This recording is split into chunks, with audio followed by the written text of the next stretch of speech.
Hey everybody, it's Brent. There are only 6 days left to back Molly Danger from Jamal Igle, a friend of the show, and Action Lab Entertainment. So check it out at mollydanger.com or check out Jamal Igle on Facebook. Let's get this project off the ground and start a revolution for female superheroes and create our own projects. So check it out. It's all there, whether you want your own PDF copy, hardcover copy, or 10 copies for your store with a retailer incentive. Check it out at Kickstarter.com and search Jamal Igle or Molly Danger, or just go directly to mollydanger.com. It's got the official endorsement of Comic Timing. Ian and Brent are both back in this project, and so should you.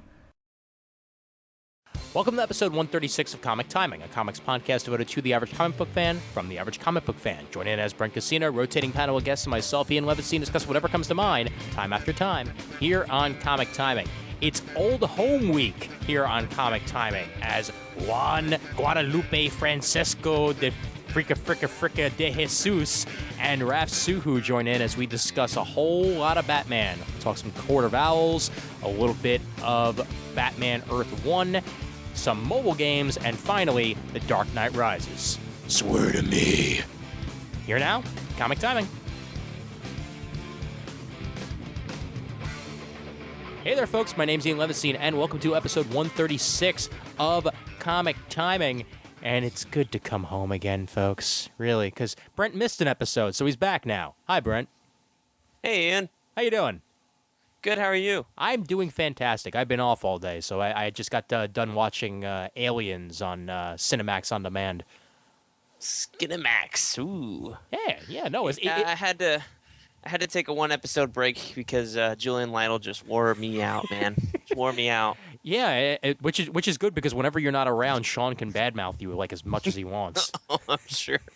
I never made any promises to be on that episode, so I know. I hope he did whatever he felt like. He did whatever he felt like. He filled in beautifully in the hole that was left by your presence. So the episode turned out lovely, and I hope everyone enjoyed it. And now you're back, and so is the long forgotten stranger who is returning to the comic book world.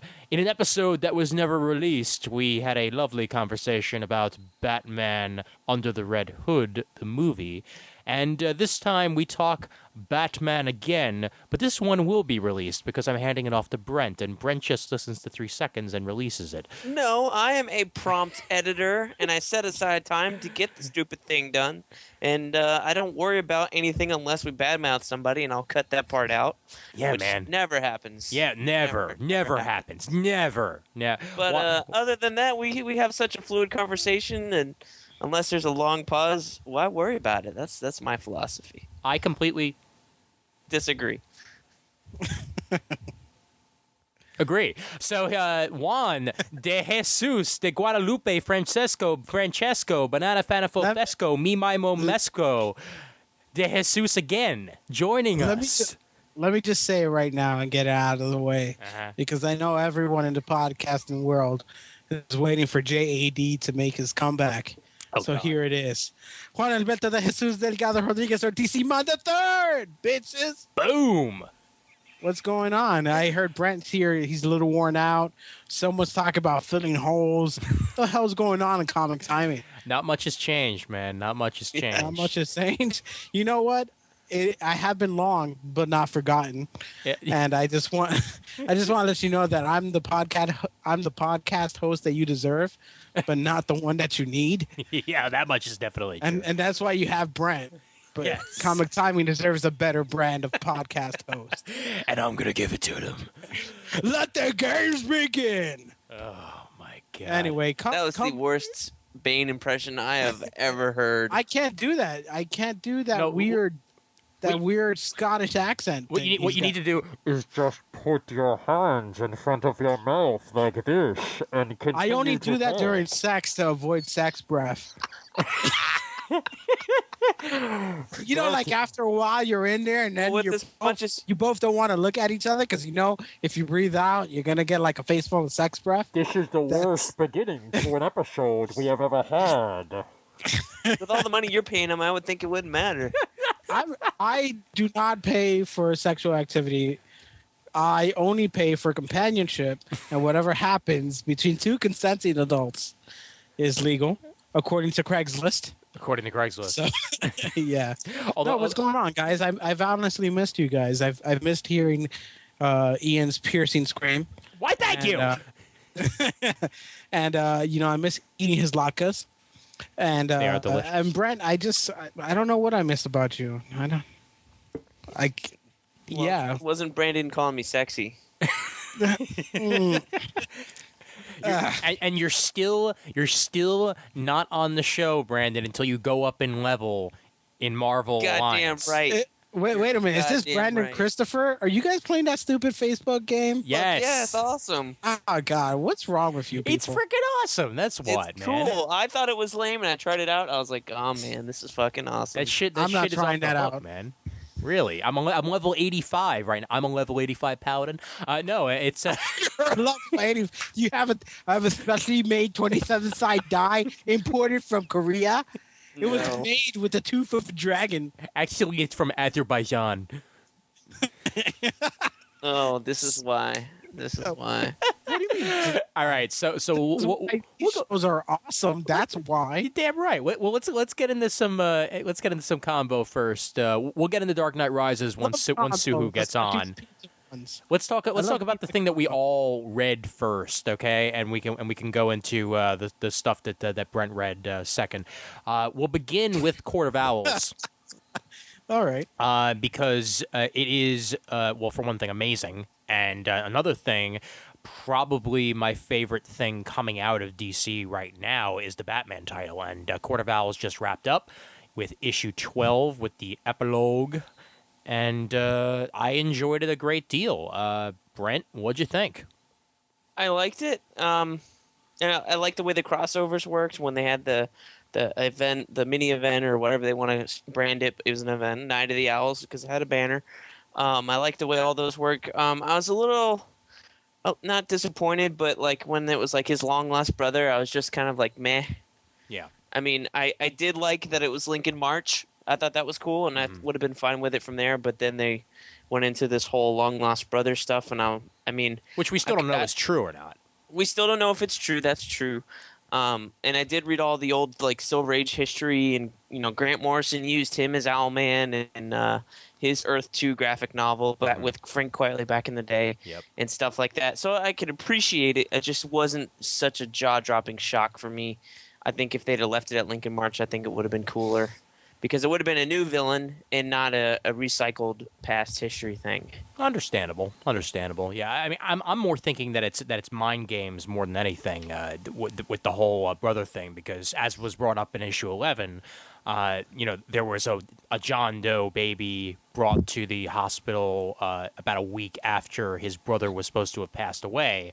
So it would have been very easy for them to just sort of slide him into the identity of Thomas Wayne Jr.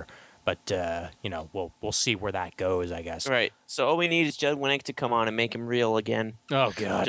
Just the way he made Jason Todd real. Yeah. After Jeff Loeb's was a fake out. Mm-hmm. Well, because Winnick was like, nah, fuck that shit. That's it. Juan, what'd you think? I thought it was good. I am very, very impressed with Scott Snyder's writing ability. Mm-hmm. I mean, I had read his miniseries before, and I really see he has a lot of good comic chops. It was enthralling. It was well paced. Like Brent said, the ending was a little bit of a letdown. If this was Thomas Wayne Jr.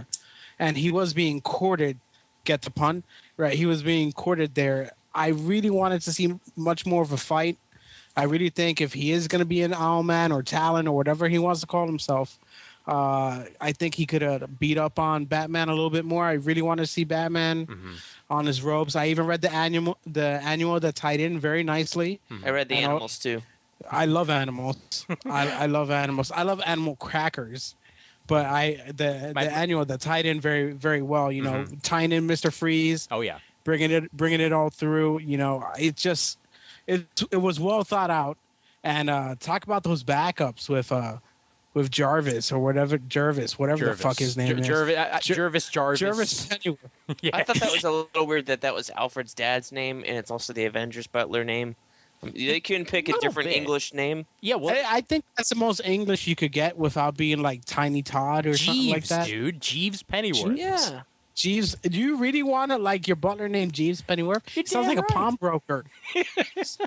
It sounds like he's gonna be. I could give you $50. You know don't what I mean? remember the awesome internet search engine Ask Jeeves, where you entered in a question and it never gave you a direct answer? Yeah. Do you remember was- the it was a awesome stupid internet search idea. engine, Hotbot or Lycos? No, because they're gone. That's Alta Vista. Alta Vista. Altera.com. Yeah. Well, and I love how Ask Jeeves is actually just ask.com now. Like, but in the UK, it's actually still Ask Jeeves after all these years.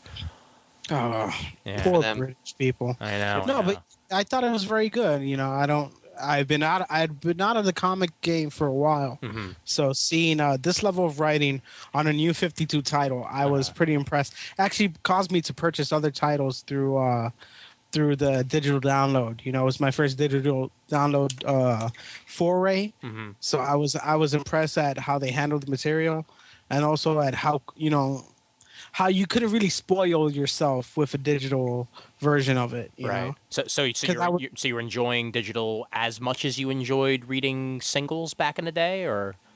You know what? It's a completely different feeling. Mhm. I read digitals, you know, because I have time at work. But I really would prefer the single issues. But my apartment screams, get these fucking pieces of paper out of here.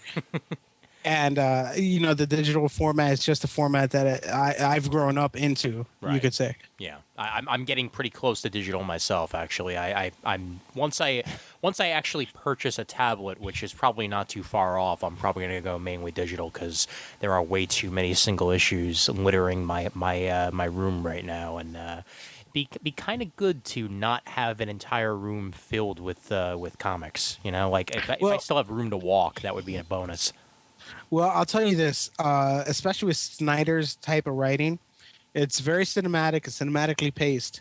And that opening speech with Bruce Wayne presenting his plan for Gotham City or the 13 Gargoyles and how it takes you step by step. With that application on the Amazon Kindle, I was able to like take it and really take in that image Yeah. instead of having to parse it down. And it actually made it a little bit easier to read. You know, sometimes you would, you know, you have the occasional wait, that wasn't in order. That doesn't make sense. What are they talking about? Right. This really takes care of that problem. And, you know, even the Wonder Woman stuff was also pretty good, but Batman knocked it out of the park. Some of the best stuff is coming from the Bat family. Sweet. Brett, I know you're entirely digital as well. I mean, did you feel that this was a storyline that was quote unquote made for digital? Till you got to issue Spin Around Mindfuck. Oh, that was, and then your tablet spins around. That's the one I had the most issue with, was trying to like on the iPad there's a lock sequence switch or something like that. Mhm. So on that one it's kind of crazy because you could lock it and then you would kind of turn it, but then if you did like a 180, like when the page flipped over, it still reoriented itself normally.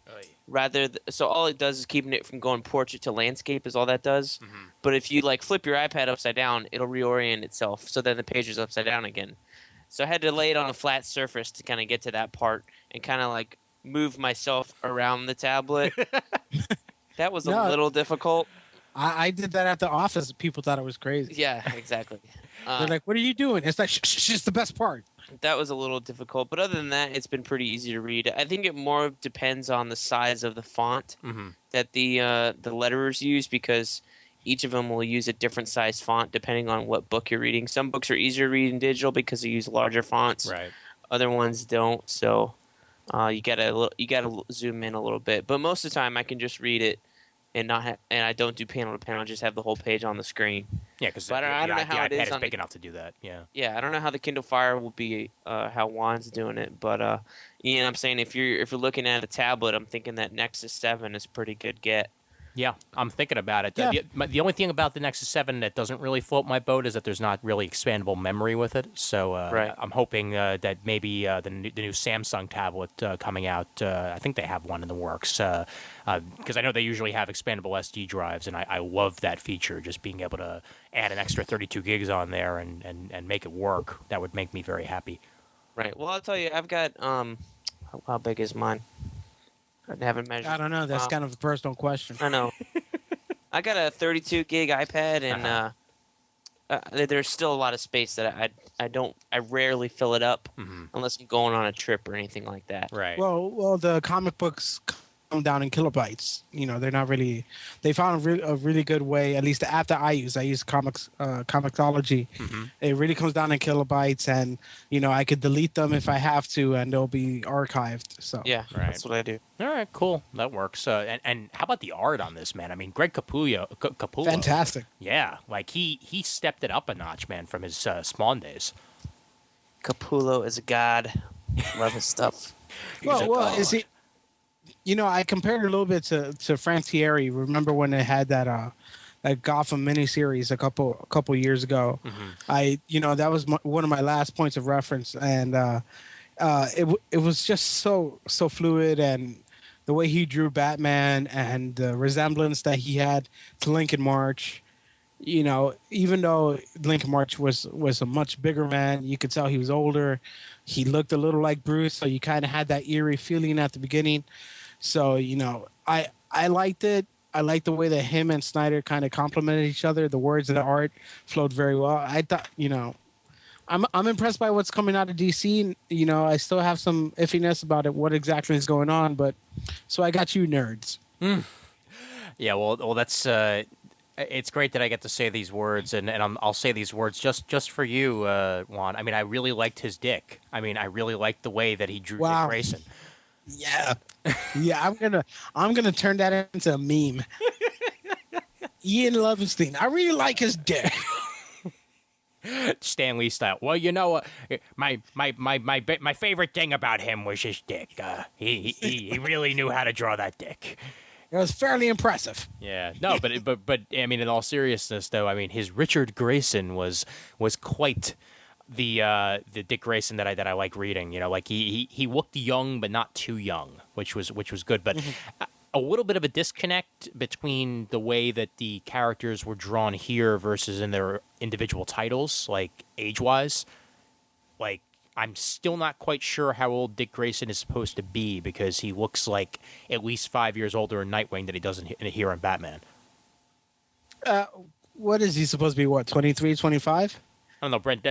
Have they said straight up how old Dick Grayson's supposed to be in this new? No, I'm, and that's the biggest issue I have with the continuity, is that they kind of shot themselves in the foot by keeping so many things and then not changing anything up. Right. per Somehow se. Damien. No, I was going to say somehow Damien is still 10 years old. Right. Yeah. Oh yeah, but according to Final Crisis, still happened, right? Yeah. Mm-hmm. So Batman is still all the badass that he is, and I understand the Batgirl thing, and Well, the Bat I don't know if family. Final Crisis still happened, but they do mention that he did come back only recently. Yeah. We know that he died and came back to life. So the way that the DC loves putting it, Juan, is that like the spirit of the stories still happened, but they might not have necessarily happened the way that you remember it. Yeah, and the spirit of me having sex with that girl might still be there, but it's not as good as I remember it. Right. You know what I mean? Yeah. But what I'm saying is simple. Is why does Batman get to retain everything, and everyone else kind of loses some stuff? Green Lantern kept all his stuff. That's true. Oh, okay. So you have all right. Those are the only this two. is- Everything else, I'm assuming, is fresh. Yeah. All right. So okay. Certified fresh. The main Well, this is the main reason for it, Juan, was that Batman and Green Lantern were selling. No, I'm being absolutely serious here, dude. Like they rebooted everything that didn't work. Well, I want to reboot most of my relationships. I don't do that. Wow, this is becoming a Don't- confessional for you, man. It's just. Oh, I missed you guys. But yeah, no, like they got rid of they rebooted Superman because they didn't feel like people were buying it anymore, and they rebooted Flash because they didn't feel like people were buying it anymore, so on and so forth. Batman, they were still buying, so they did their best to try and keep as much in continuity as possible while still somehow making Commissioner Gordon younger and making Barbara Gordon be walking again and all this shebang. So, You know, a little bit of A, a little bit of B, but mostly everything of A and B. So how do they explain Dinah Lance? That's a good question. Well, I think she's just Dinah. I mean, like, She's Dinah? yeah, She's not new Dinah. She's the regular Dinah that was post-crisis. well, Crisis on Infinite Earth. she's just Black Canary. I don't even know if she had a mom that was a superhero. I think she just is Black Canary now. I mean, are you reading Birds of Prey, Brent? Like, have they said anything at all, or? No, I think her past is going to be revealed in this Team 7 book that's coming out. Gotcha. Okay. Because apparently she was part of that team along with Steve Trevor and Deathstroke, and I think the Grifter guy. I'm not sure. Yeah. Yeah. Grifter's in it. And Amanda Waller. That's why she's skinny. Mm-hmm. Because she was a special agent. Yeah, that's why she's skinny. Yep. Because I've never met a fat special agent in my life. Nope. Are you kidding? Have you gone down to 25 Javits? Yes, I have. Have you seen some of those ICE agents? Uh-huh. I'm like, damn, bro, how you going to chase after undocumented immigrants, man? You got a size 54 waist, and I'm fat, and I'm telling you that. That's why I feel like they made her skinny for the sake of being able to draw her as skinny. But That or because Pam Grier was in that awful Green Lantern. What Green No, it Lantern wasn't Pam movie? Grier. Yeah, no, it wasn't Pam Grier. Pam Grier played her in. Didn't Pam Grier play her in That Smallville? was Smallville, yeah. Yeah. Look how bad that movie was. I got it confused with a semi-good show. What was the who played her in the movie? Angela Bassett. Angela Bassett. Angela Bassett. That's what it was. There you yeah, go. Bam. There we go. Yeah, Stella ain't got her groove back. I'll tell you that. Yeah. Anyway, Amen. yeah. So since we've talked owls, Brent, you read Earth 1, so I believe the floor is did. yours. I did. I read Batman Earth 1. If you don't know about it, it's a new graphic novel by Jeff Johns and the ever awesome Gary Frank, whom I wish they would put out more of his stuff. The ever skeletal faced He's Frank. the best part about the Justice League book ongoing right now. Yeah. Is his Shazam backups, in my opinion. I mean, they have some good times, they have some bad times, but he's the best part about it. About that Justice League book. But his art in this Batman graphic novel is incredible. If you want a spoiler-filled review of it, go listen to the latest episode of Raging Bullets. They give their typical love fest. But I really enjoyed it. I felt it was a lot more worthwhile than Superman Earth 1. If you read that book, it was just kind of like, I did to read me, that one, was ho-hum. And I know Sean and Jim liked it because they find things to love about everything. But I think the rest of the comics community, and that's not bad on Sean and Jim, they explicitly explain that that's what they set out to do with their show, and that's awesome. Oh boy, that But- Green Lantern movie was great because they colored him right. Right, that's, they'd love that movie too, I think. But that's okay, everybody's got their pick. But I think the rest of the comics community on that Superman Earth 1 graphic novel is just kind of like, it's kind of a ho-hum adaptation of Clark. They did some things differently. A lot was the same on that Superman Earth 1. Did you guys read that? Ian, did you read it? Yeah, no, I read Superman Earth 1, and I read Lois Lane as portrayed by Dexter's sister from Dexter on Showtime. Hey, I love Deb. I love Deb. Yeah, no, she's pretty awesome. But yeah, no, I mean it was okay. It's just like I haven't picked up the second one yet for the exact reason that you said. Like it was okay. Like I don't, Right. I'm not clamoring to read the next one if I can get it on discount. Sure, but for now I'm good. And see, I think the reason why was because it was a modern Superman origin, but the only thing that they changed about Clark or his origin was that they gave him a lot of different options to go into other than reporting. That made him super smart and all these other things because he has a super brain. But to me, that's the only thing they changed about Superman. They really didn't update him for the modern times as well as Grant Morrison did in the first couple issues. I don't know what happened in the last couple, but I'm talking Action Comics. But no, so back to Batman.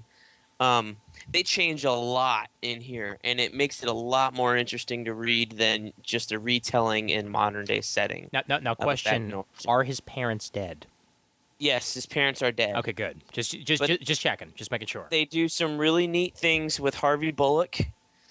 Let's just say Harvey Bullock did not always look like Juan de Jesus de Familia III.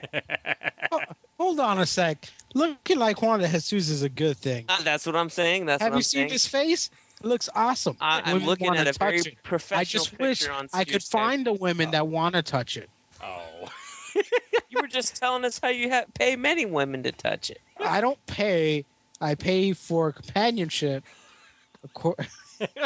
Right. So okay, so Harvey Bullock is a pretty interesting character.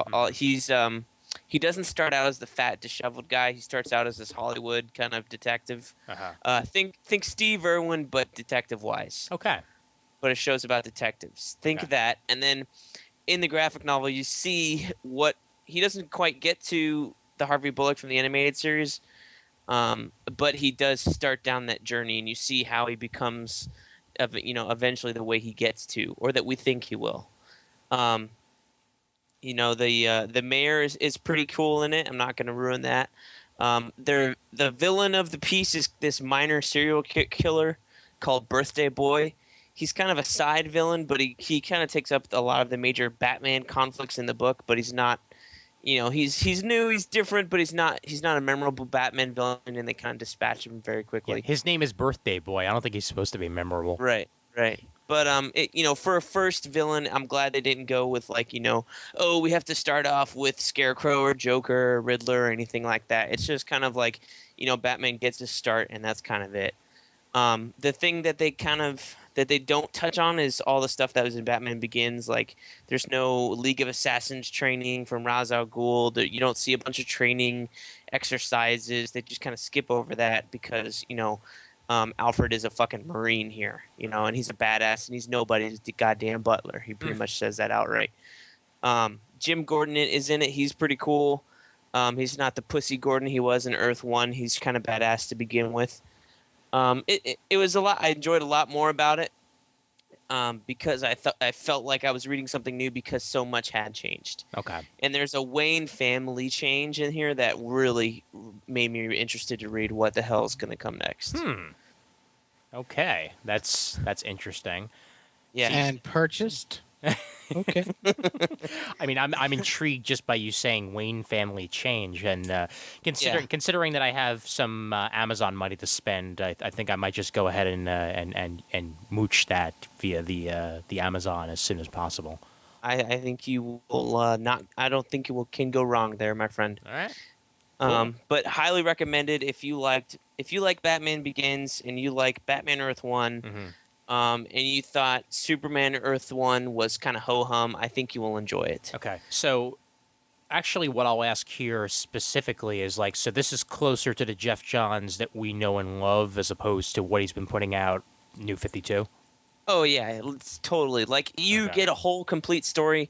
My thing with Jeff Johns recently, especially in Aquaman and Green Lantern, is when I read the 20 issues, I always feel like I'm never, or not 20 pages. When I read the 20 pages in his issues on my iPad and stuff, because I'm buying Aquaman, Green Lantern, and Justice League all digitally, because I like those titles. But I feel like when I get to the end of it, a lot happens, but the story doesn't move along at a it felt like the Indigo Tribe one. Yeah. I felt like the story didn't move along at all. Oh, I completely agree with you, and I'm reading it individually, man, and I entirely agree with you. Yeah. I felt like issue to issue, month to month, that didn't go anywhere. This moves along at a fairly brisk clip. So you get a lot in, I don't know. I don't know if it's 120 pages. It's not that long. It's about as long as the other one. So, which I think is pretty standard from all the different Marvel graphic novels, the season ones, which I've read all the first waves except Spider-Man. I haven't read any of the second waves. Ant-Man and Doctor Strange. I don't know why those are necessary. So we'll see how those are. But yeah, I definitely enjoyed it, and I think if you have enjoyed Batman Begins and the Nolanverse and stuff like that, I think you'll definitely enjoy this. Okay. All right. Cool. That sounds right up my alley. So we'll see. I wonder how. Actually, screw it. I'm gonna look it up right now and see how much it's going for on Amazon right now. Because let's see, Batman Earth 1. Amazon. There we go. And You can get Batman Earth 1 for, 1563. Yeah, that's not exactly hooray right there, but maybe if I wait a little bit longer, it'll go down in price a little bit. We can also always check InStockTrades.com, Why, yes, we can. one of our friendly sponsors.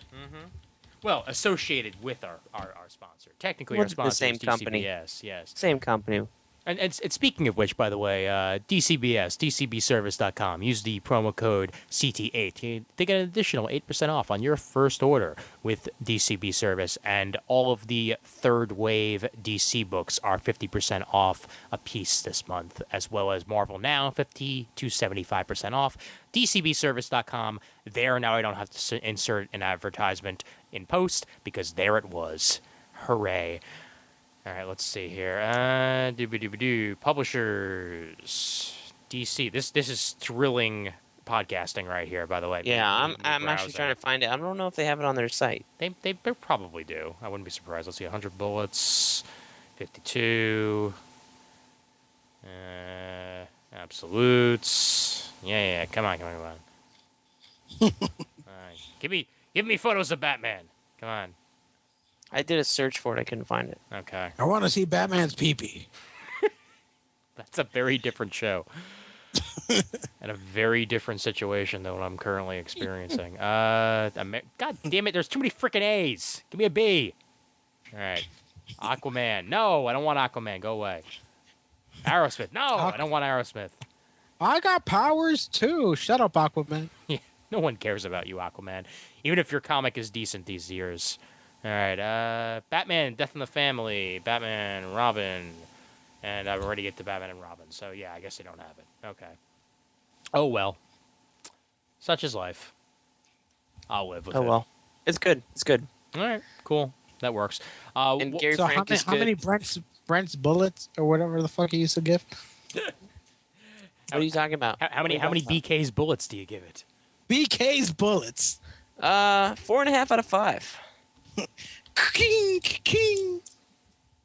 Yeah, ka-king. That's 4.5, right? Yeah. All right, cool. Wow. Da-da-da-da-da. Well, right on. What was the other thing you wanted to bring up? Something about a mobile game? Oh, yeah. So they developed, and I was kind of skeptical of this. Gameloft developed this mobile game for The Dark Knight Rises. I have it on my iPad, as I have most of my games, because I have an old phone. But I did upgrade, so new one's coming. But anyway, that's an Android thing. But the longer, bigger games, I prefer to play on my iPad. It's a bigger screen.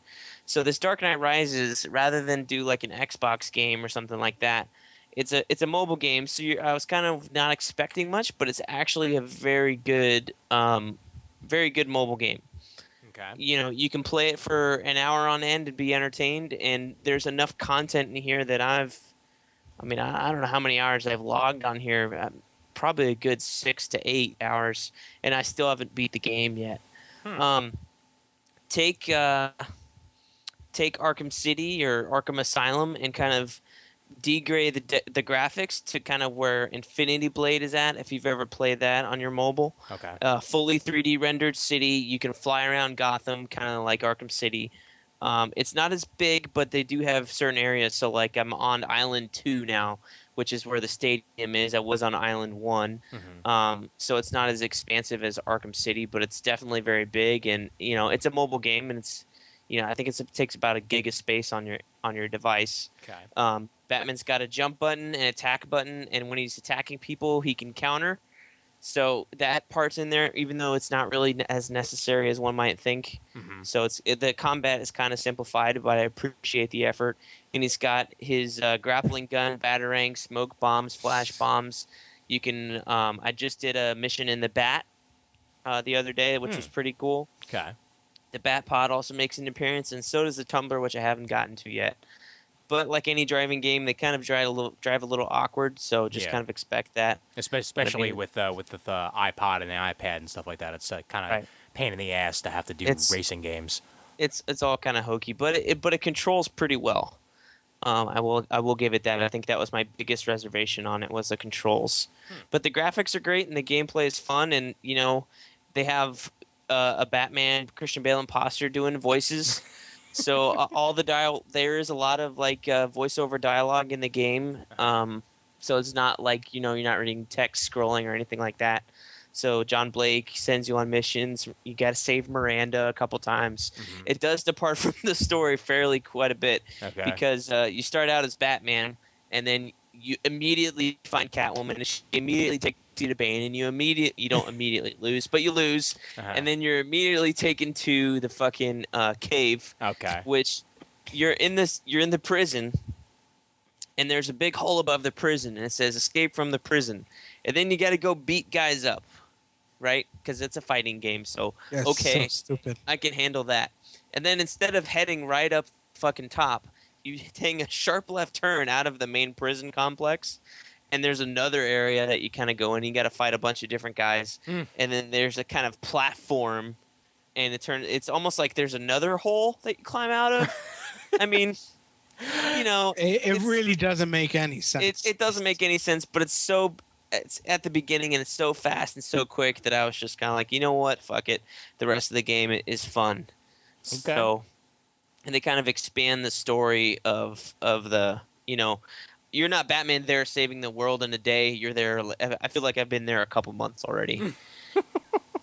After I escaped the hole. But it's a did game. Did you break your back fun. 4 times? No.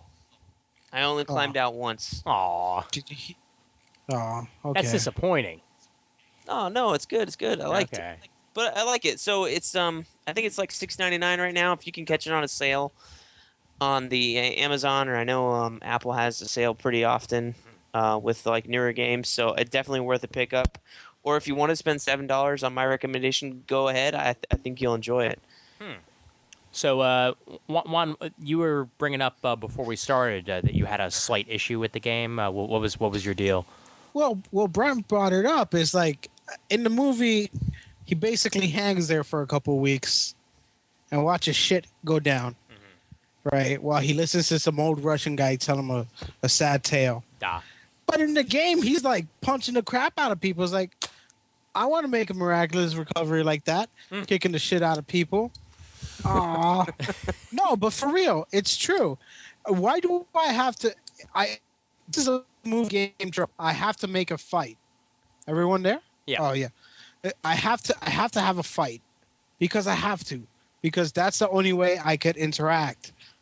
And I get that I need that to move that along, but a mini game that's more like a rhythm thing where you climb that wall is more than enough.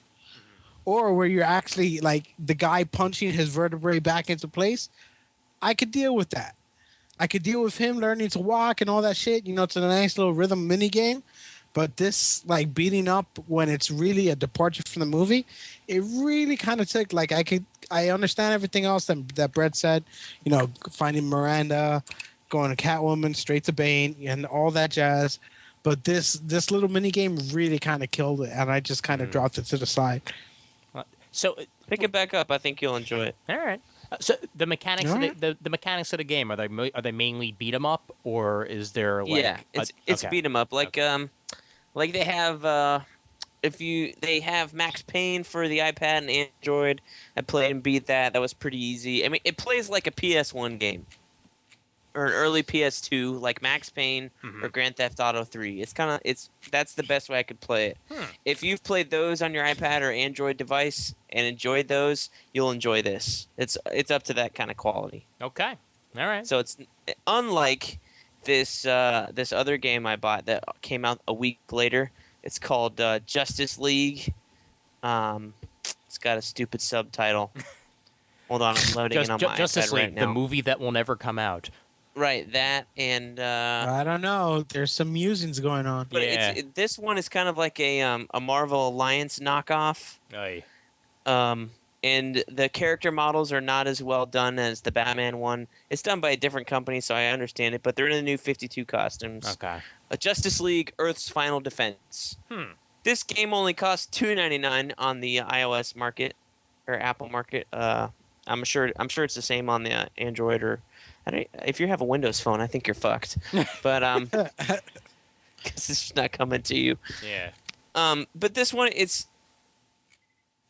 the character models are more rudimentary, and I have a hard time controlling the heroes. But you can play as Batman, Superman, Wonder Woman, Green Lantern, and Flash. But rather than just one attack button like the Dark Knight Rises game, this has a basic attack button and then a bunch of like combo special power up buttons, similar like Marvel Alliance, where you press the one button down and then your face buttons turned into your combos. Right. It's just kind of similar, except they're all there on the screen, but they don't take up that much screen estate on my iPad. If you're playing it on your phone, it might be a different story.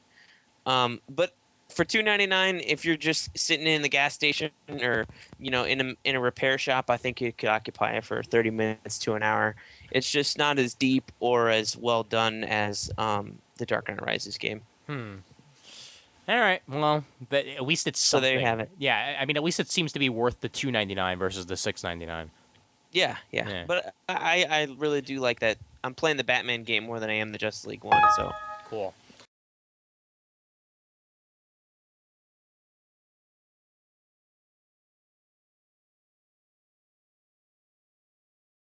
So, all right, just call that a cut right there, and we are now joined by the Suhuist Suhu that ever did Suhu, Raf Suhu. People of comic timing, take control. Take control of your podcast. Are you doing Crazy Eyes right now? Just a little bit. if we're taking control, I'm kicking you out. Yes. Yeah, seriously, you don't want anyone to take control right now, Raph. Holy man. shit, it's been like, what, 70 episodes that I haven't been on? It's pretty close to that, yeah. I mean, unless you know count... what's sad? He counts it by episodes. I I know. count it by years. I know. Well, 70 episodes is what, 18 years? Yeah. You know what's awesome? You know what's awesome is that we already did the intro shit, so let's get right to the movie. Well, we will go right to the movie. However, I will point out real quick that this is just about the same group that reviewed the previous Batman movies. So this is a return to form right now as we talk Dark Knight Rises. So Yes. yes. I'm going to make the proclamation that it will be a general love fest. And I will tell our listeners that I tried, and we invited Just Bill on. Mm-hmm. If you know him from the Marvel Facebook group, Yep. or you know him from the comic forums or whatever. Just Bill's podcast of Days Can Gone By. I just say something? Yeah, go ahead. If someone says my parents are dead, I'm gonna go over to your house and punch you in the fucking Okay. testicles. But Awesome. you don't This is- understand, here's- Juan. You don't understand, man. My parents are dead. Oh! All right, skip Oh, wait. past the bullshit. I want to explain. Yeah. I wanted to have Just Bill on because before the movie had even opened, Mm-hmm. somehow, which I have not found out yet, he had seen the film, it felt like. Yeah. And he was already posting reviews and negative comments, and I had said on Facebook to him, can we at least keep the mouth shut till everybody's seen the movie? So I wanted him to come on because he had a definitely dissenting opinion. He Yes. doesn't like the Nolan films. And so I Okay. wanted another take on... For context, On the- why doesn't he exactly like the Nolan films? He just doesn't feel. I think he and I'm not going What to. are they not Batman enough? Well, I yeah. think he said for the most part it's not the Batman that he knows. That Not he the Batman he knows. Right. He feels He had a like big issue with right. with Bruce leaving or quitting for 8 years. Yeah. I think was his biggest issue. But I think he Okay. had issues with Batman before this movie anyway. Mhm. He had issues with Chris Nolan's Batman. Yeah. So Well, before we get into the movie itself, I actually just want to ask everybody on the call, like, who rewatched Begins and Dark Knight before going to see Rises? I did. Well, I got to see the marathon. Yes. You were there because you actually get to have days off and be able to do things like that. So. Bum, bum. You know, if ever if you sing again, I'm get going to take control and kick you out. you know, you know what? I know where he lives. I'm gonna punch him so hard. I'm gonna give him ovaries. Actually, you don't know where I live because I moved. Hey, I know that you moved, and I Raph, know where you Raph, live. I know where you live now, and I will tell Juan so he can punch you in the ovaries. But no. I'll just do detective work like the Bruce Wayne in this movie and just punch you till you tell me. yes, Brent, did you did you Alright, this is why rewatch we everything spent as well? 3 Brent, years. did you Why? rewatch everything as well, or did you rewatch after? Yes, I rewatched everything before. Okay, as cool. Well. Okay, right on. So we were all fresh in the minds of Batman before we went to see Rises. A I'll start with you, Brent, because you're the competent one on this call. So Yes, thank you. What the hell does that mean? shut up and take it. All right, Brent. Only women tell me that. What are you asking me again? I'm asking you general take on the movie. General take on the movie, I loved it. I cried at the end. Nice. I really did. Once the title card came up at the very end, I had such an overwhelming feeling of emotion that I cried a joyous cry. And now, no, in all seriousness, I really did. I shed some tears. Mandy has a picture of it because she was astonished. I've seen this photo, and I laughed so hard. I just had this overwhelming feeling of happiness and joy and completion. I felt like this is my Batman movie. This. I loved every. Yes, there are plot holes, and yes, there are stupid things in it with any movie. It's not a. If I had to rate him, I would still say The Dark Knight is a better film. Mm-hmm. But as a conclusion to the trilogy, I thought it was 5 stars. It was fan-fucking-tastic. Completely agree. Raph, go ahead. Okay, so having experienced everything together at the same time, I'm going to agree with Brent that maybe Dark Knight's a stronger movie, but arguably, I have to say this is definitely the best superhero trilogy of all time, hands down. Mm-hmm. Nothing beats it. Nothing's going to beat it. Yeah. Yet we'll see. Yeah. And I'm even going to put this ahead of Star Wars. I'm going to put it ahead of Star Wars. I'm sorely tempted to put it ahead of Lord of the Rings, but I don't think I can do that just yet. Yeah, well, putting it ahead of Star Wars actually isn't that awful because most people agree Star Wars that, hasn't aged very well. Right. Well, that and most people agree that Strikes Back is weak, The and better of Jedi is really, it's still the better of the three. Yeah. All right. Okay. All Okay, right. here's my It's no, easy to Brent. put this ahead of anything that has 3 different directors. Yes, That's is true. certainly True. true. Yes. And so going back to the movie itself, I didn't cry at the end, but I was really close, man. I just felt like so good about the ending. Mm-hmm. Even if and it's funny because going back to Lord of the Rings had like 20-minute false endings. This one had like a God, couple of seconds. I almost peed myself at that movie. Yep. I know. So, I'm not even joking. You guys think I'm joking? I'm being dead serious. I had a 20-ounce soda.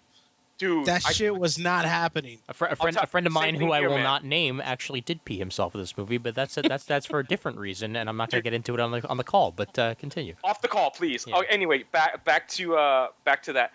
Okay, so whether or not it's the greatest trilogy of all time, it's definitely the best conclusion to a trilogy, I think. Yeah. I can't think of a better third movie. I really can't. Godfather 3 is disappointing compared to the first two. Yep. Return of the King is good, but I think Two Towers is a little better. And Return of the King had endings to all the other movies attached to it. That's what I didn't like about it. Yeah. We already talked about a Jedi. Yeah, so I mean, it's a really Definitely beats any Superman movie that has come out. Oh yeah. I kind of It's every Superman movie that's ever come out. The thing is, I agree with that. I'm not going to disagree with that. Uh-huh. But anyway, As big of a Zack Snyder fan I am, I Dude, I'm have not- I I have don't high think- hopes for Man of Steel. Oh God. I have high hopes. I don't know, but man. It's not going to come anywhere close to this. No, I'll definitely isn't. This is the. It will be better than Superman Returns Yes. Hold on, guys. by a but- large portion. We'll talk about you know. about Superman after the whole Batman debate because I do Yeah. want to talk a little bit Yeah, about the doing trailer. Yeah, we Yeah, definitely because- should. We definitely Hold should. on, I interject. Yes, Ron interjects because it's his time to speak. So Juan, I please. just want to know. I think we're feeling this because we got an honest 1, 2, and 3, and an honest. We knew the story. Yeah. And the story started, it had a middle, and it ended, and it hit all the high notes of what Batman is. But I think we feel that this movie was so good because of the first 2 movies. I mean, Begins was arguably the most superhero-y of the 3. Yeah. The Dark Knight was the most grounded and the most appealing because of its almost insatiable nature, its force of nature that was Heath Ledger as the Joker, and Batman, and trying to uphold that thin line that he'll never cross.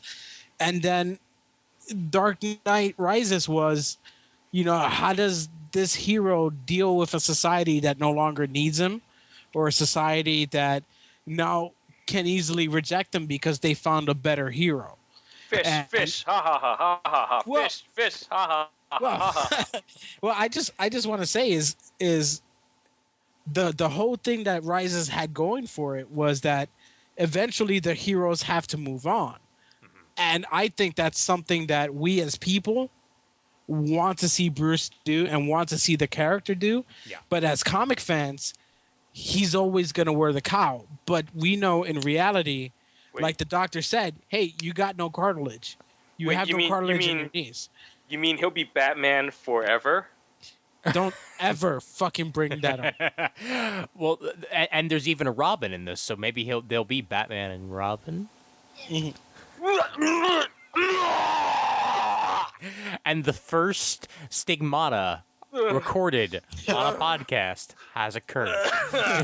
Oh, you Well- I son of a wonder why bitch, your show Ian. didn't get picked up. Oh, Jesus Christ! Don't mention that movie, please. Yeah. No, but It sickens But me. but the fact is, does everyone here agree that at some point Mhm. we want Bruce to be happy and Yeah. we want Bruce to take the back seat, and we got something that we're never really gonna get in comics. That's true.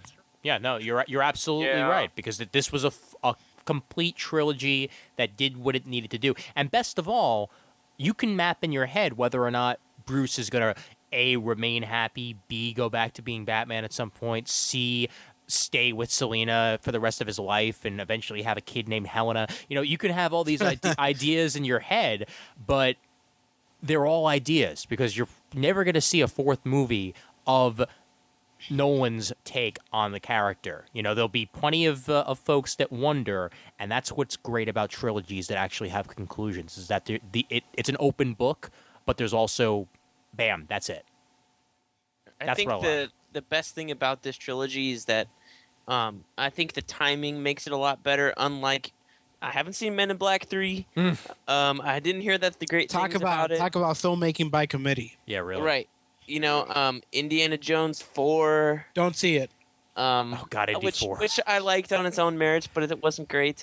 Wait, I'm hold kind of- on. Before you I'm say hesitant. anything else, Brent, I don't mean to cut you off here, but my favorite thing on YouTube is when they're coming out with the new Indiana Jones Blu-ray box set. Someone actually cut Indy 4 out of the trailer Yes. on YouTube. But go ahead. You know, there rumblings about a Ghostbusters 3, which I'm just kind of like, please God, Yeah, no. really, no. So I think the consistency of the director and the writing team and the producing team and the cast, you know, all that helps to build a coherent trilogy, which I don't think you would have gotten in you know, in the past. And we're very lucky. I'll put it this way. Yeah. We are very lucky that Chris Nolan had an idea after the first movie. Yep. And had an idea after the second, and came back and brought his whole team back to do each films. You know, and then it wasn't signed. You know, they weren't signed to multi-picture deals. Bale was, but nobody else. You know, Bale and Oldman were, but no one else was. Yeah. So we're very lucky that he had more tales to tell. Oh, I agree because You know what? Speaking of which, though, I'll let you finish, Ian, but I want to bring up a point afterwards. No, keep no, on. no, go ahead, dude. Okay. Go ahead. So speaking of which, have you guys ever wondered since you've seen Rises what the movie would have been if Heath Ledger hadn't died? No. I have a little bit because I know. I mean, not that I needed to replace it. Yeah, I had. Because there were basic ideas out there as to what he was thinking about doing. You know, even before Dark Knight came into the theaters. So I have a somewhat basic idea. But did they release anything or? Well, No, can, they haven't released anything. Okay. well, I'm can just you give curious. me any inkling as to what they were thinking about? Do you have No, anything it's that we all could bullshit. go back? Anything that you're gonna spout out or anything is bullshit. No, I've probably read everything Nolan Yeah, said. no, I have that's art why I'm making of wondering. book. Okay. Nolan has said multiple times that he did Batman Begins and he did not think about Dark Knight until after that film Yeah. had opened. Right. Heath died Okay. in January before Mhm. Dark Knight opened in July a Right. few years ago. So he was still in post-production. So he wasn't thinking about a third film.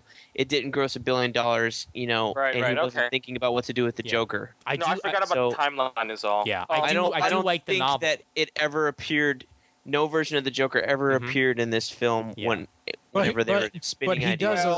does appear in the novelization. Yes, Yeah, in the exactly. novel, That's in Greg the Cox. novelization, That's Greg Cox. yeah, That's not Nolan, though. no, I know that. I'm just saying I like in the novelization, and it's not even that he appears. It's that they make mention to the fact that that Arkham Asylum only has one inmate right now, and it is the Joker. And even then, it's only a rumor. Yeah, So we don't even know what's going on. right. Which I thought was very cool, and Well, the didn't need to Narrows. be in the movie. Yeah, but does the Narrows exist in this movie anymore? You don't see it. I think so. Yeah, we should go back. See, here's the thing, though. I think this is a minor thing. Gotham changes over the course of the 3 movies. In the first movie, it's the city, and it's the Narrows is like the central. It's like Manhattan. It's surrounded by the rest of the city. Yeah. In Dark Knight, it's more like Chicago itself. It's just basically Chicago. Yeah. And in the third movie, it goes back to being it becomes Manhattan surrounded by outer boroughs again. With a little Except bit of Manhattan isn't the Narrows. Yeah. It's the main city, which is. I mean, I'm not griping. I'm not saying it's a bad move. I just think it's interesting how it. You know, we were talking about before. Brent's right. He made 3 separate movies, and he made 3 separate Gotham cities. Yeah. Which is okay. Yeah, but I'm not each criticizing him. each version of Gotham City plays directly into the type of Batman type that's of movie needed. Needed to be. Yeah, Yeah. exactly. Yeah. Let me give my take on the on Dark Knight Rises, and then we'll get further into this here. I think on the scale, the 3 movies for me right now, are probably Dark Knight Rises, Dark Knight, Batman Begins. Wow. That would be the way that I put it. The reason I do that is actually pretty simple. I feel like Dark Knight Rises, even though it was longer than Dark Knight, felt shorter than me. It was a complete It movie. moved, man. It moved so smoothly from scene to scene to scene. I felt like with Dark Knight, although there was better acting in Dark Knight, I felt as if Dark Knight were separate stories that had loose connection at times, and then at the end, I felt like there were 2 or 3 endings to Dark Knight. Like I actually had that antsy feeling I had with Spider-Man, where like I didn't know when I was supposed to be standing, to go pee, because there were scenes that I didn't expect to be happening, and then they were still happening. With Dark Knight Rises, I did not get that feeling at all. I felt like it was a complete movie that just flowed, and when it ended, and that was awesome. So that's what I'll say right there. That's why I feel Dark Knight Rises is probably the best of the 3. As a conclusion, it cannot be beat, because it hits every single story note that it has to. Lucius gets a finale. Alfred gets a finale. Bruce gets a finale. Selina gets a finale. The artist formerly known as Tim Drake gets a finale. Everybody that we needed to see in this movie, we saw at least one more time, and the story that goes throughout it, although at times predictable, because that, for Christ's sake, we're comic fans, so we knew that some of this shit was coming. Yep. Still worked in the overall scheme of the movie, and that's another thing that Dark Knight has over Dark Knight Rises, is that there were more shocking moments in Dark Knight than there were in Dark Knight Rises, but Dark Knight Rises really didn't need that too much.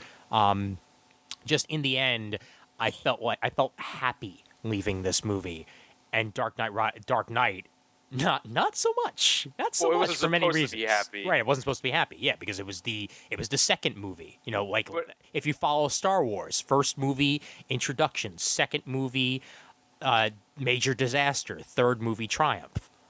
Well, I mean, what's astonishing for me though is that because they thought of them all as separate films, that he chose to end his second film that way before he even was contracted or even was thinking about the third film. Yep.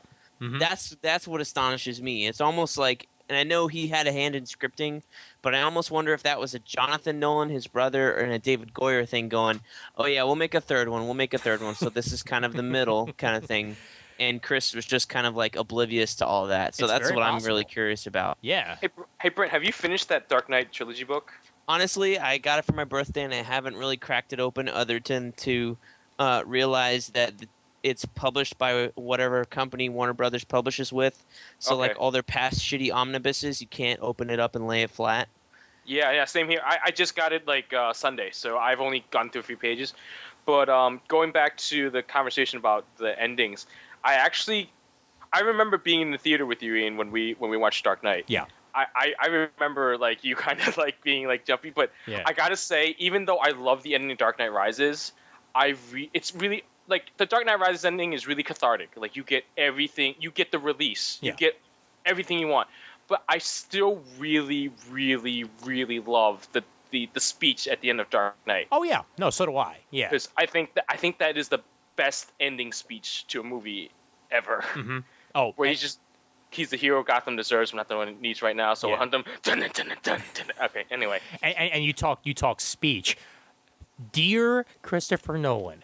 Thank Stop you. giving speeches. Well, no, not just speeches. I'm talking speech. Period. Thank you so much for listening at least a little bit Yes. and changing the speech of Bane yes. so that I he'd don't be a even little bit more remember. audible than he was in that initial IMAX trailer. Just thank you. You know what? I never had a problem with it before, I didn't hear it. I didn't see it in IMAX. and Did you? I did you didn't see- have okay. a problem with it There is- now.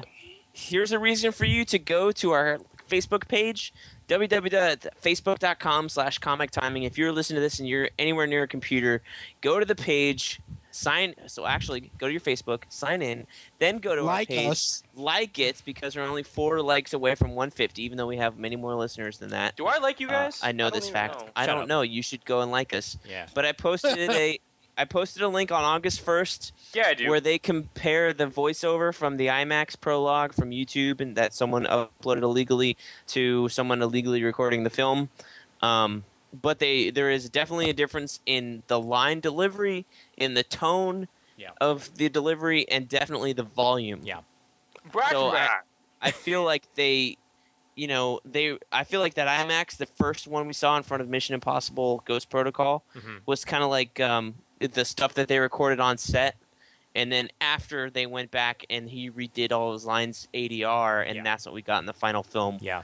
which ultimately paid off. There were times where I didn't understand his words The big when I speech saw in it on prison. IMAX. Yeah.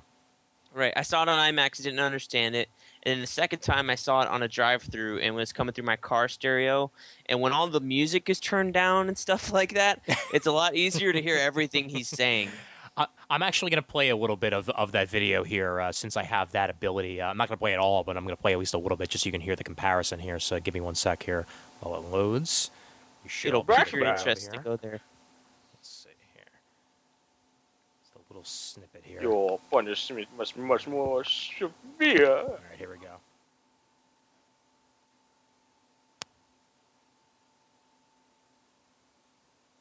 Or perhaps he's wondering why someone who shot a man before throwing him out of a plane. Or perhaps he's wondering why someone would shoot a man before throwing out of a plane. It doesn't matter who we are. What matters is our plan. It doesn't matter who we are. What matters is our plan. I think that's enough to get the basic idea. Yeah. It's a little more crisp. Oh yeah, mm-hmm. It's a lot most definitely. better. Yeah, and, It is a lot better. And you also have another reason to go to the comic timing page so you can see. When you have finished your birthday cake, you have my permission for pie. Love that. That is awesome. Yeah, no, and that's something that I was worried about going into the movie, and it didn't factor in nearly as much as I thought it was going to, and that makes me happy on about 800 different levels that I didn't have that much of an issue. There were like 1 or 2 lines here or there where I couldn't understand it, but they weren't like integral to the plot, so they weren't anything that made me go, "Come on, man! You know, get a new sound mixer and figure things out." So that's why I was happy with the end product. Selena Kyle, that was exactly what I wanted from this movie.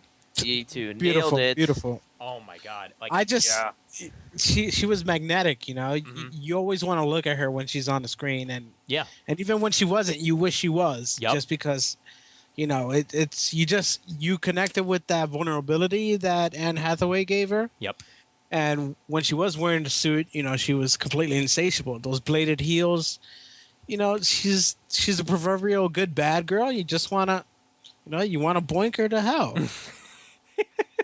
And Anne Hathaway proves something to me in this movie because, like, That she's an actress and not just a Princess Diaries. come on, man. Well, I've already known that. So Well, have you seen Rachel getting married? If not, you should. I should put that on my Netflix. Yeah, Yeah. you should. Yeah, why not? Yeah. Rachel getting married. Havoc, another where you get to see her boobies. Yeah. Yes. Nice. She's in nice. Get Smart with The Rock. Ooh. Yeah, but that was okay. But no, it's okay. this was a role that was. I mean, I know for a fact that people going up to this were sort of because they weren't quite sure what we were going to get out of Anne Hathaway, and she stepped it up about 10 notches here and proved that she can be not only feisty, but she can be fierce. I mean, with some of those moves, I mean, yeah, I know that there were stunt doubles, but the way that she pulled off what you could tell was her. Oh, she did her own moves. She did her own moves? Yeah, but she didn't ride that everyone bike. do their own none of the actors rode the bike. Yeah. But all the fight scenes, Mhm. Nolan has them all do the fight scenes. Wow. And you know Christian Bale's like all into like, yeah, let's do this. Yeah. Come on, come at me, You enjoy that But way she too did- much. dude. I My- love that voice. The part where I was sold on Catwoman, I love the first scene with her, and she just, the flipping out of the window pane backwards was a good moment for me. But what really sold it for me was the next time she appeared, and she was in the bar and selling the fingerprints, and then all of it, she plays the guys against the cops, and then the cops come in, and then she screams like an innocent civilian, and then she exits outside the door. Then she's a badass, and you see her switch to another person in terror and stuff like that, and then March switches again, on a dime and walks right off. I was like, Yep. that's Catwoman. That's Yeah. awesome. that was awesome. And I said I still love your wife said you were taking a cab. My wife? Yeah, but you want to know what was good about that is that she played him and she did it, and you were like, oh wow, look, she's so fucking awesome. I want to bang her. Mm-hmm. Even though he got his pearls back, I don't know which one's worth more, to be honest with you. Yeah. I don't know. You always give a woman a pearl necklace. Oh. I know, That's my why God. you have to pay, Juan. Oh, the other thing, even if she wasn't named Holly in the film, I'm so happy that Holly was there. I know. Yeah, right? but it was a waste of a character and a wasted opportunity. Yeah, you think? Yeah, because if Selena were to take up the mantle, and let's say they didn't immediately go out at the end of the movie, Mhm. right? Selena takes up the mantle officially as like his pseudo partner, Yeah. right? She leaves. Someone has to take up that mantle, and Holly was there. And was she just there to set up that vulnerability or that edge that Anne Hathaway has? Maybe. I mean, probably more than likely that was the case. I mean, that's why they didn't name her Holly, I guess. Well, but then again, I don't think Christian Bale. I say Christian Bale. Chris Nolan likes using too many of the official established characters. John Blake's not canon. Right. John Blake's not canon. Well, he got pie stolen, a report card or something. Well, like I even go back to Batman Begins. That wasn't Harvey Bullock, even if it was a fat detective. And then in Dark Oh no, that Knight- dude's in year one. No, that was Year one. Flash. Yeah, Oh, it was That's Flash, Detective okay. Flash. He's in Gotcha. year one, but Yeah. in year one, he's a blonde football player. Yeah. right. He's not a fat Douchebag. guy. Yeah. And now he's the guy from Sons of Anarchy. Yes. Whom I love. Yes. Oh yeah. Fat Elvis, man. Come on. Oh, speaking No, of which, No, but what gets me is that everyone in the audience who's like us when Holly, Yeah. Mm-hmm. dude. Yes. Speaking of which, the guy that Selena plays is Owen from Torchwood, Yes. Yes. and Littlefinger shows up early on in the movie too. Mm-hmm. I always forget the character's name, but the guy who used to be Deb's partner on Dexter was Quinn. Quinn. Thank Oh you. yeah, Yeah. okay, yeah. Yeah. Yeah. And Yeah, he also- plays the asshole cop, I'm sitting next to my friend Glennis. kind of typecasted. Well, I'm sitting next to my friend Glennis, and like we had just finished watching that season of Dexter, like the last season of Dexter, and we just turned to each other and we go, "Quinn, always a dick." And also the initial guy that comes over when they were negotiating across the bridge, and the Bane's henchman tells him what's up. Mhm. That guy's from a bunch of stuff too. I just couldn't place him. Yeah. The Black Marine or Army guy. Oh, Wait, are you talking about Christopher Judge? No. Okay. No. Okay. No, even though he just got sidekicked by a guy with no powers. Yes. He just kind of fell And backwards. for the win that Teal'c was in this movie for I would have I killed know. for Chris Nolan to have him say indeed. yes. You just killed my men, indeed. Indeed. Jafar You say, creeping. you say indeed a lot. Indeed. That I do. So, one of the few things I will not miss is the Batman voice. Like, I'm glad that that's probably the last we'll have of Batman voice in the near Could future. I honestly ask a question? Yeah. If I'm pretty sure by the time he gave her the motorcycle, Selena knew who he was. Yes. Why is he still doing the fucking voice? He does it around Alfred, for Christ's sake. Dude, when Selena disappears on him, he goes, oh, so that's what that feels like. As if You- anyone's gonna listen to him. Hold on, That's He that's is my the one. voice. you think That's he would my have gone? one major wow, quibble was that that's- line. Yeah. I liked the line when it was written. If you're reading it, Mhm. but when he delivered it, it just fell flat for me because it was in that voice. Dude, but he is the you know, voice. Bruce Wayne is method. He's Yeah. method, man. He's in character all the damn time. If the suit's Totally. on, he's in character. So props what- to Dude, when Batman. Bane is he's- choking him out, he's still trying to snarl at him. Because he's Christian Bale. You know, No, I Christian don't Bale care. is always I in love character. that about him. He's We'll so get dedicated. to that in a moment. No, the reason he's not when he approaches Bane, right, and he goes, "Mr. Wayne." There's no reason to keep up the voice, but the snarl was something else. The snarl was a guy who is rustier than the city of Pittsburgh, fighting No, a I'm not super talking- heavyweight, right? And all he's got left is for him to scream at him to put a little intimidation and No, I'm not hope talking that about he that could get part. back in the game. I'm not talking about that Well- part specifically. I'm talking about where Bane chokes him, and he's like, "You ain't some of the criminals and psychopaths," and it's like, dude, you don't have to do that anymore. Okay, you know? I You just I choke, understand your don't point, do the but voice. hear me out. You're Batman. You don't want anybody to find out you're Bruce Wayne, right? So Bane may know who you are, but all the guys watching, you don't necessarily just You're- want to give up the voice and let them I'm sorry, know right he away. said, "There's no reason for theatrics, Mr. Wayne," right. and I'm but pretty sure those people heard him. I know that they heard him, but if you're there and you're still thinking about protecting the people you love, I don't think you would drop the voice.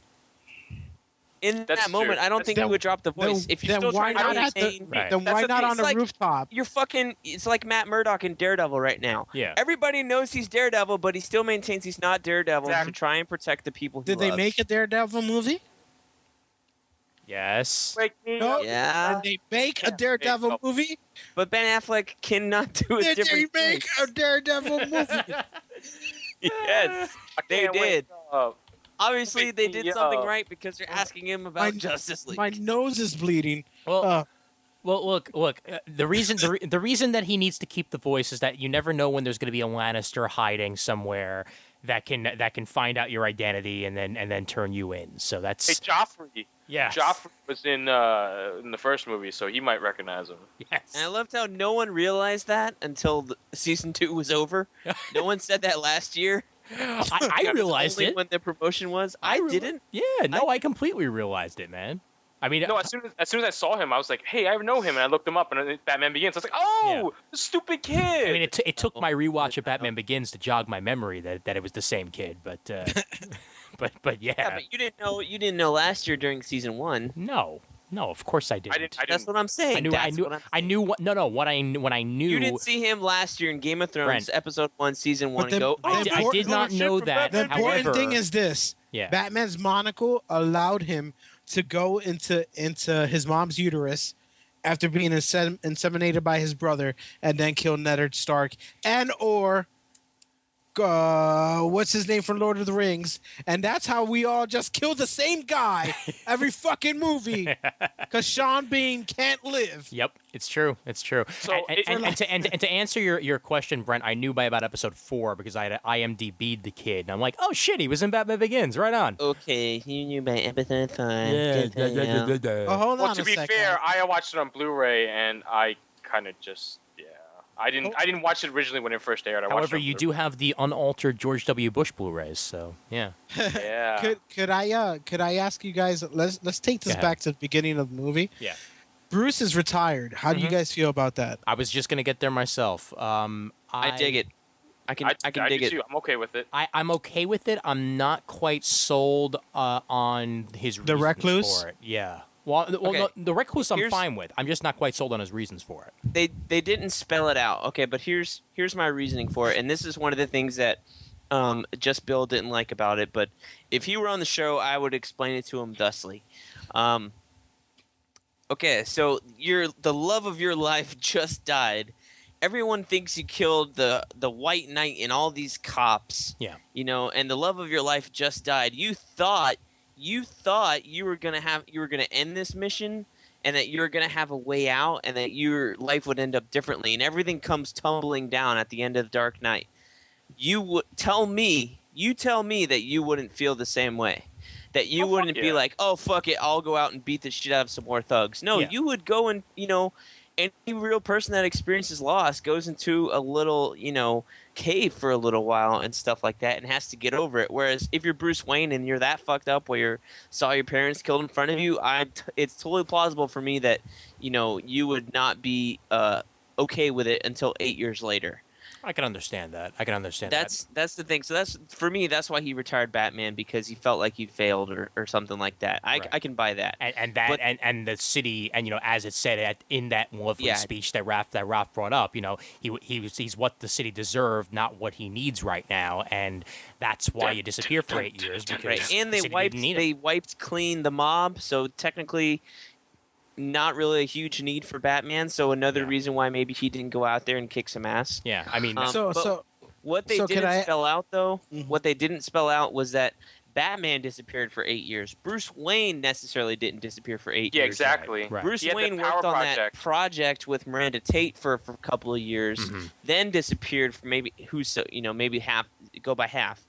Bruce Wayne was in the public eye for 4 years after Dark Knight, then disappears, and it finally, I don't know what happened, but disappears for the last 4 years. So, at the beginning of the movie, they're at his house. No one's seen him in years. That's what they're talking about. Yeah.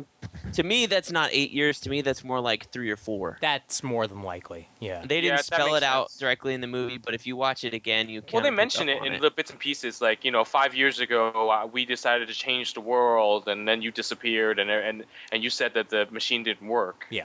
That's what she says when she finally sees the generator. Right, and you pee Yeah. in mason jars. Yeah. Yeah. and wear Kleenex boxes on your feet. And have No, really, but- really long toenails. But in all seriousness, Which is funny because Nolan wanted to do a Howard Hughes movie until The Aviator came out. That's amazing. oddly enough, with Leonardo DiCaprio. Yep. But in all seriousness, what I took away from that being retired was that it's the false pretense that Nolan wanted to build, and it's the false pretense of the Dent Act that kept all these people from getting parole because of their association in the mob. So they cleaned it up under the lie that was prepared by these three men, or by these two men. They wanted to do the right thing, and in doing the right thing, they did something very wrong. And it's eating away. You can see it on Gary Oldman's face, who was completely fantastic in this movie. Yes. And whenever he was on screen, you wanted him to stay there. And even when he was just in the background, he was magnetic. Yeah. You wanted to just look at him. What the fuck is the commissioner going to say? He's like, "Get me my gun." or I check didn't the see corners. Gary Oldman. I saw Commissioner Gordon. He becomes the role so easily and so naturally that's just how great an actor Gary Oldman is.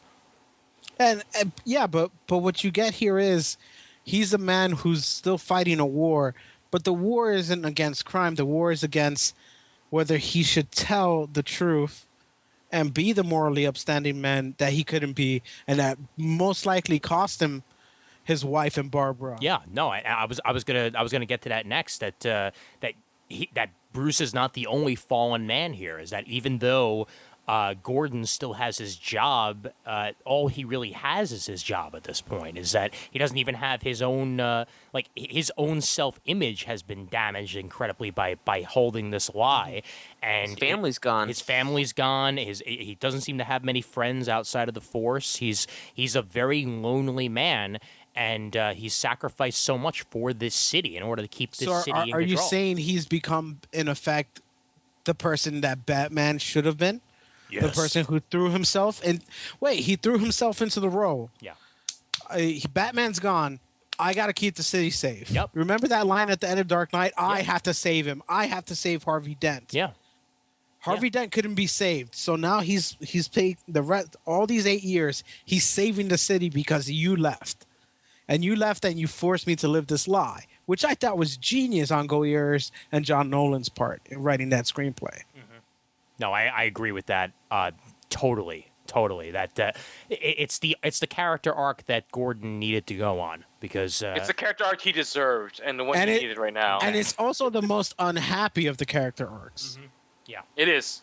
Because when Blake is like all up in his face about it, he's like, "You wish you had a friend like me, like I did," and it's like, it's a necessary evil. You know, people do it all the. Well, I don't know if people do it all the time, but it happens all the time. Stuff What like are you that. talking about? Let's be honest. We could all go to sleep at night because good men do horrible things in our Exactly. We don't necessarily know what's going on, but it happens. Patriot Act, Guantanamo, whatever is out there in the world, it's happening right now. We don't know about it, Yeah. and it's fine What'd because you- we're all safe. What'd you guys think about the percentage of Alfred in this movie? I mean, significantly less than in the previous movies, but go It ahead. made sense to the story because Alfred wanted Bruce to go back to living, to have a chance at life. And meanwhile, he's like, "Oh no, Rachel promised herself to me, and she died, and I can't move on."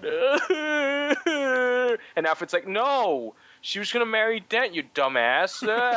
Yeah, you stupid head." He's like, What do you mean? You know that could I just say that felt a little forced, and I'm taking just Bill's role here. Chris, John, and David, if you're listening to me, and I know you probably aren't, but you should be listening to Comic Timing. Why, yes. Because there's always time for comics. What you should have done is give me that preachy thing throughout. That little concentration of Alfred crying and these two guys literally bearing their souls to each other, and then you confessing that you lied to him for 8 years and that he locked himself into a room, right? It seems a little forced, but I know what he was trying to get out of it. What's up? The thing is, the whole movie is basically, I mean, I was going to get to this later, but this movie is a direct sequel to Batman Begins, more so than Dark Knight. Yes, it is. Bruce Wayne in the beginning of Batman Begins is a criminal. He's in jail. He's been torn down by the death of his family and his rage. And then Ra's al Ghul takes him and rebuilds him and helps him do something with his life. In Dark Knight Rises, Bruce is done. He is completely done. Why not take the one thing he has left, rip him apart, and then he's more susceptible to Miranda Tate? Why should he even care about Miranda Tate at this point? I Because see that, Alfred but is important. there's another Force thing, which is probably a deleted scene, right? There's no such thing as a deleted scene in a no one movie. But continue. Well, let's think. There might have been something deleted from the screenplay or something, because I like doing the boot knocking as much as anyone. But Miranda Tate, I just gave you my company. I'm not gonna have sex with you. Even if you do look like Marion Cotillard, it's like Dear Lord in heaven. Yeah. There might be some from this movie because apparently it's the costume designers going around saying that they shot stuff showing Bane's origin. the Bane stuff. for Bane's yeah. origin, fighting on the poles, like training with Ra's al Ghul and stuff like that. Okay. Where you see like a rougher version of the mask, apparently. Interesting. If we'll see that on the Blu-ray, who knows? Yeah. Right. but you shack up because your lights are off, and I got a warm fire because it's raining. If it was that easy, I'd put a fireplace in my room. Let's all be honest. But it seemed a little forced. I know he's Bruce Wayne, but this is a different Bruce Wayne than the one we're used to in the comic books. He doesn't really like that persona, but he does it in the first two movies.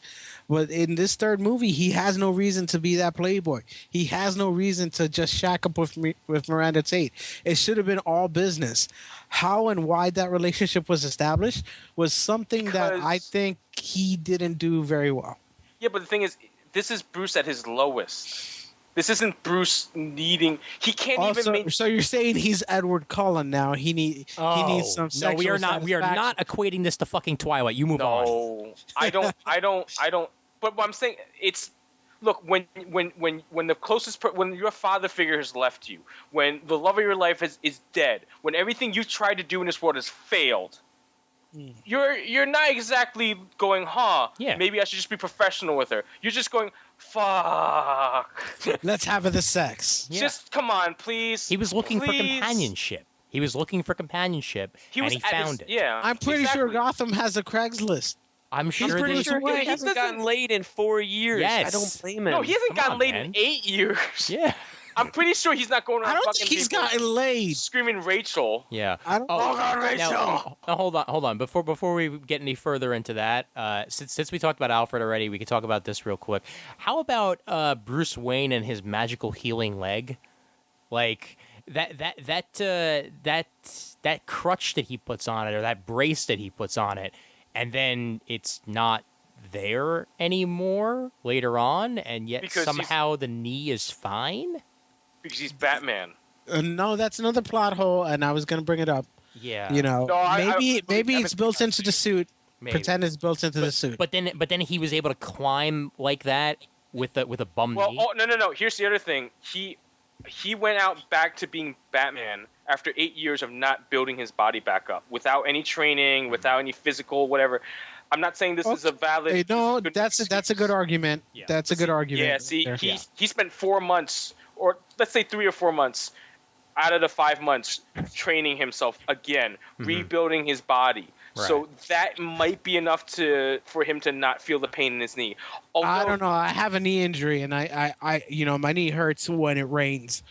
But you can ignore pain. I'm sure the Yeah. League of Shadows taught him how to ignore pain. Yeah. No, I'm sure they did. I'm sure they did. In fact, we saw a little bit of that.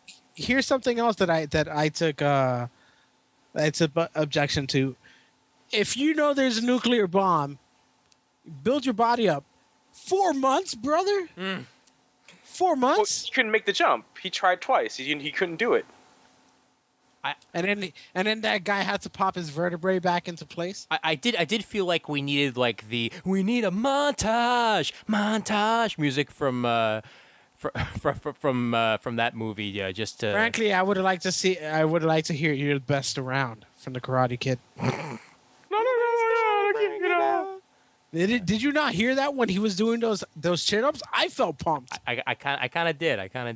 Oh, I'm like, you're the best. I'm not scared. Brent, do you think it's a plot hole, or do you think we're focusing on nothing here with the think No, we're just- I think as comic book fans, we need the explanation. We need We're picking Barbara nits, King though. Solver. yeah. Ask Well, me, we need Barbara asshole. King Solver to I put her asked Brent. hand over, fix I his asked back. Brent. All right. This was Mandy's biggest thing in the movie was how does he get back to Gotham after he gets out of the hole? To There me, should have been a he's little Bruce map Wayne. with the dots. To me, he's Bruce Wayne. It doesn't fucking matter. You know, Yeah, but we Bruce saw Wayne it. was locked in Listen, let Gotham me finish City. my sentence, damn it. Jeez. You wonder Don't why you you haven't been miss on me, the show in 3 years. God, you're bad as fucking Julian. Man, let me finish. Go ahead. Jeez. Okay. He's Bruce Wayne. This is You hilarious. saw at the end of Batman Begins A that he little bought God damn it, shut up. He bought his company back through various shell companies and corporations. It's all very technical, but the big picture is I own this company. Just because he lost all of his money in Wayne Enterprises doesn't mean he lost all his money in any of those other companies he used back in the day. Right. So it's plausible that he had some money left over in some side, thing that could get him a plane ticket back. Or hell, it's plausible that one of those companies still owned a plane over in that part of the world, or he had some contacts to there and got back to Gotham. It's plausible he hired some more South Korean smugglers to Dude, it doesn't even have to be skyrocket so him out complicated. of there. It doesn't have to be so complicated. It could be as simple as Bane left some guys to keep an eye out because it's his prison. He took those guys out, took whatever they had, and just flew back over. It doesn't Right. have to be that complicated. I'm not saying it has to be complicated. I'm just saying it's plausible. It is plausible. But to me, it doesn't matter. It didn't matter to me. Okay, here's the other. Okay, here's the thing. At the end of the Yeah. day, I didn't really give a shit how he got back to Gotham. What the emotional arc of the story was is he rose to the occasion.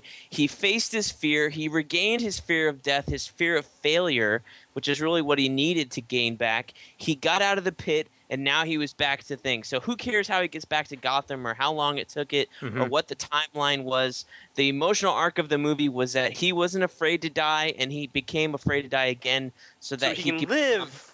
Yeah, Live, That's damn That's you! what the emotional arc of the movie Yeah. was about. Well, It wasn't about how he gets back to Gotham. Right. Well, that's the same way I felt about some of the stuff that we talked about in Amazing Spider-Man. Like, there's some stuff that I was letting slide because it didn't really matter in the scheme of Cranes.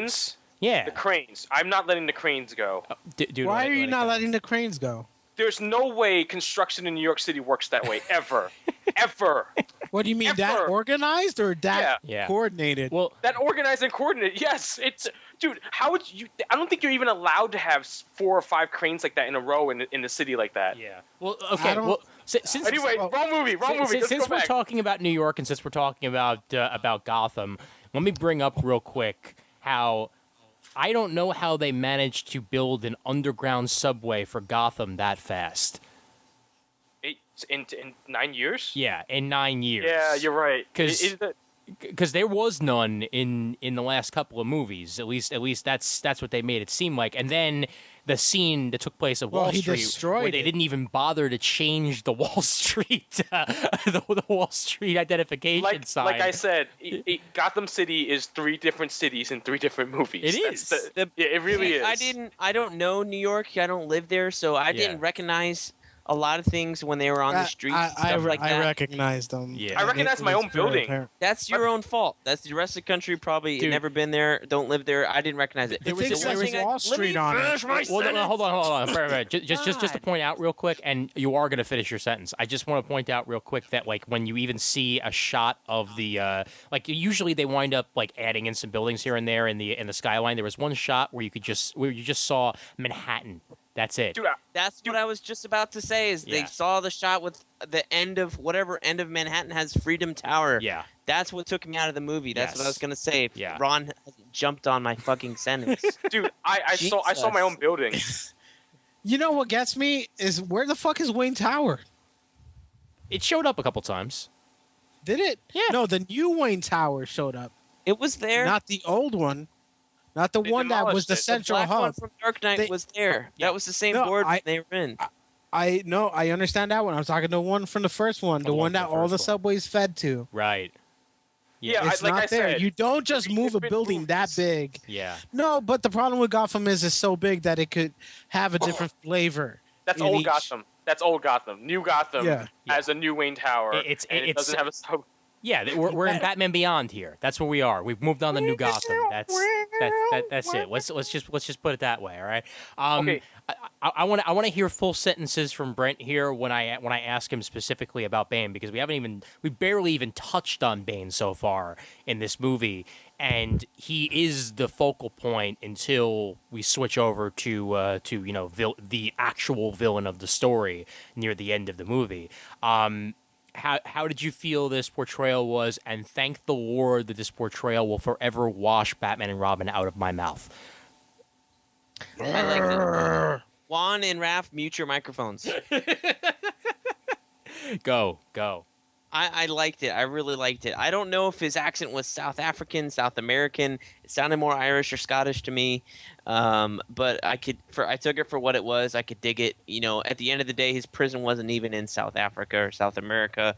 So It who the was on fuck an cares? island. Who cares? I liked it. I really dug it. All right, cool. But what I didn't get though is I read some reviews and stuff, and they were saying that he did a lot of acting with his eyes, but to me his eyes stayed the same the entire movie. I didn't see any acting in the eyes until they did that caught each other's punch shot. Like when he was giving that speech, I thought he would have had a lot more eyebrow movement, but his eyebrows stayed the same, and his hands didn't really move all that much. I'll be honest, I wasn't focusing on his vocal eyebrows. performance. I enjoyed the vocal performance, but to me, I thought maybe we could have gotten a little more of something to look at. All right. Raph, what about you? Okay, 2 things. One, a little bit Sean Connery with the voice. Well, yeah, a little Conchonery in there, yeah. Two, motherfucking Shinzon of Remus. Oh my God, Shinzon! Holy shit! You have What do you gone a mean? long way. What do you mean, That's- Deckard Kane over there? Yeah, exactly. Hello, I we mean, need potions. You're not the only person to point that out. The morning stream, Scott Johnson and Brian Ibbott's morning talk show has been doing that for the past like 2 weeks now. It's Well, here's the hilarious. thing. I mean, like, okay, Shinzon of Remus was a little bit overacted, I think, and fine. Inception, he was fine.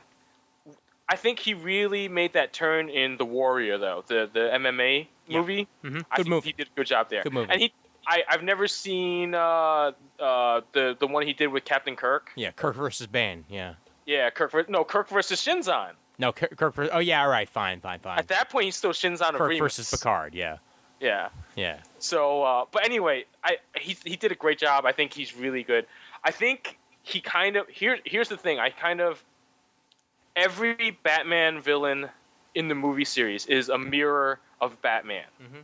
Ra's al Ghul is someone who lost someone he loved and decided to take vengeance in his hand. Not necessarily justice, but vengeance, because justice is about courts and seeing that the person does gets the right sentence and all that. Vengeance is destroying cities, destroying civilizations because you think it's wrong, because you think they're wrong. So there's that. It's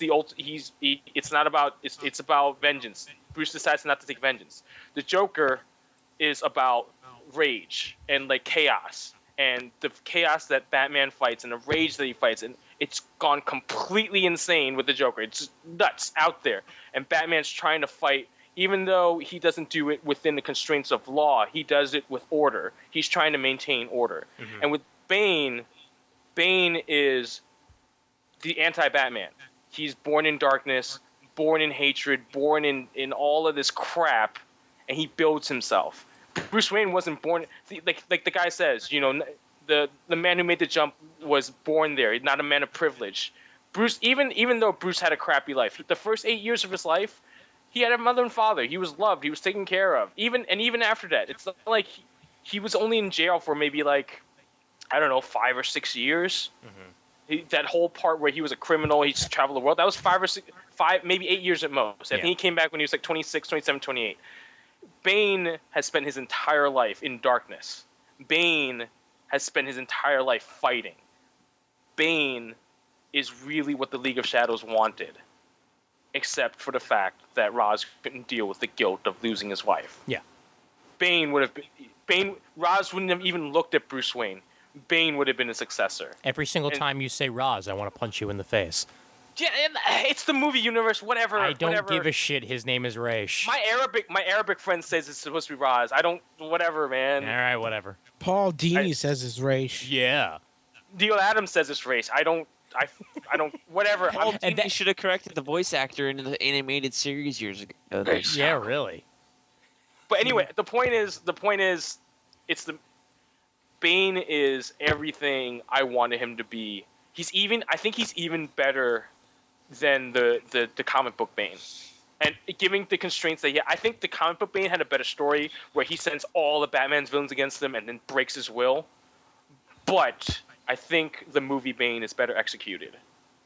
But that was there because not in the same way, but if I remember Nightfall correctly, it was 3 months that Bruce and the rest of the Bat family had to spend rounding up all of Arkham's villains.